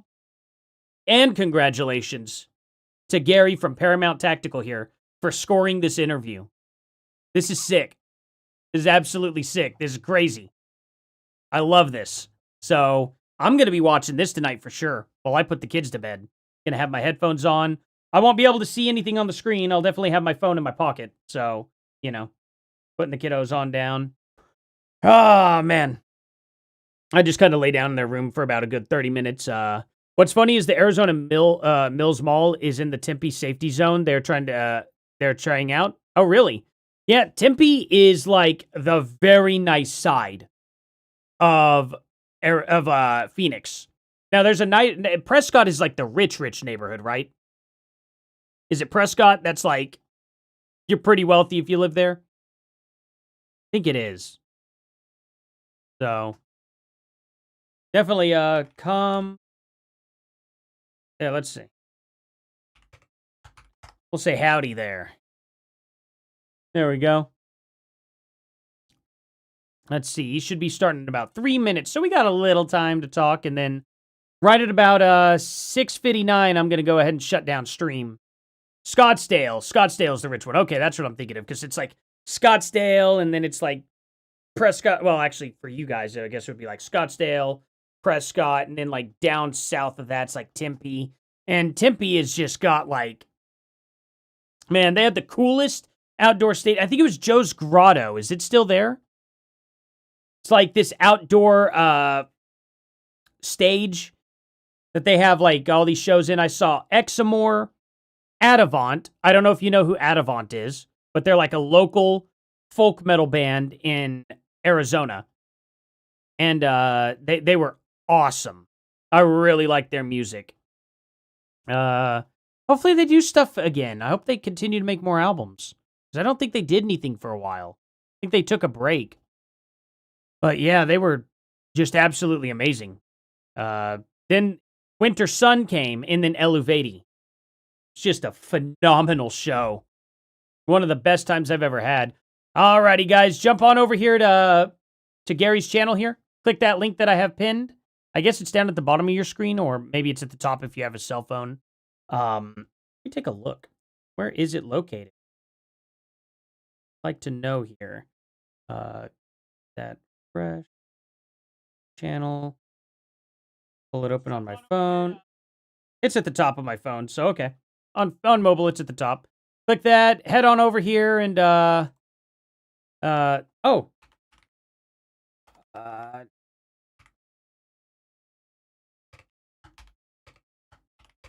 you go. Got to thank Con there. He linked my channel too. Awesome guy. I love Gary's mods too. They're so friendly. Absolutely amazing. You all are freaking awesome, guys. Thank you all so much for being here. Hop on over here because this interview is going to be killer. This is literally Erika Kirk's best friend that he's interviewing. So check her on out. Check Gary out. I'll see you guys here in the next one. Later.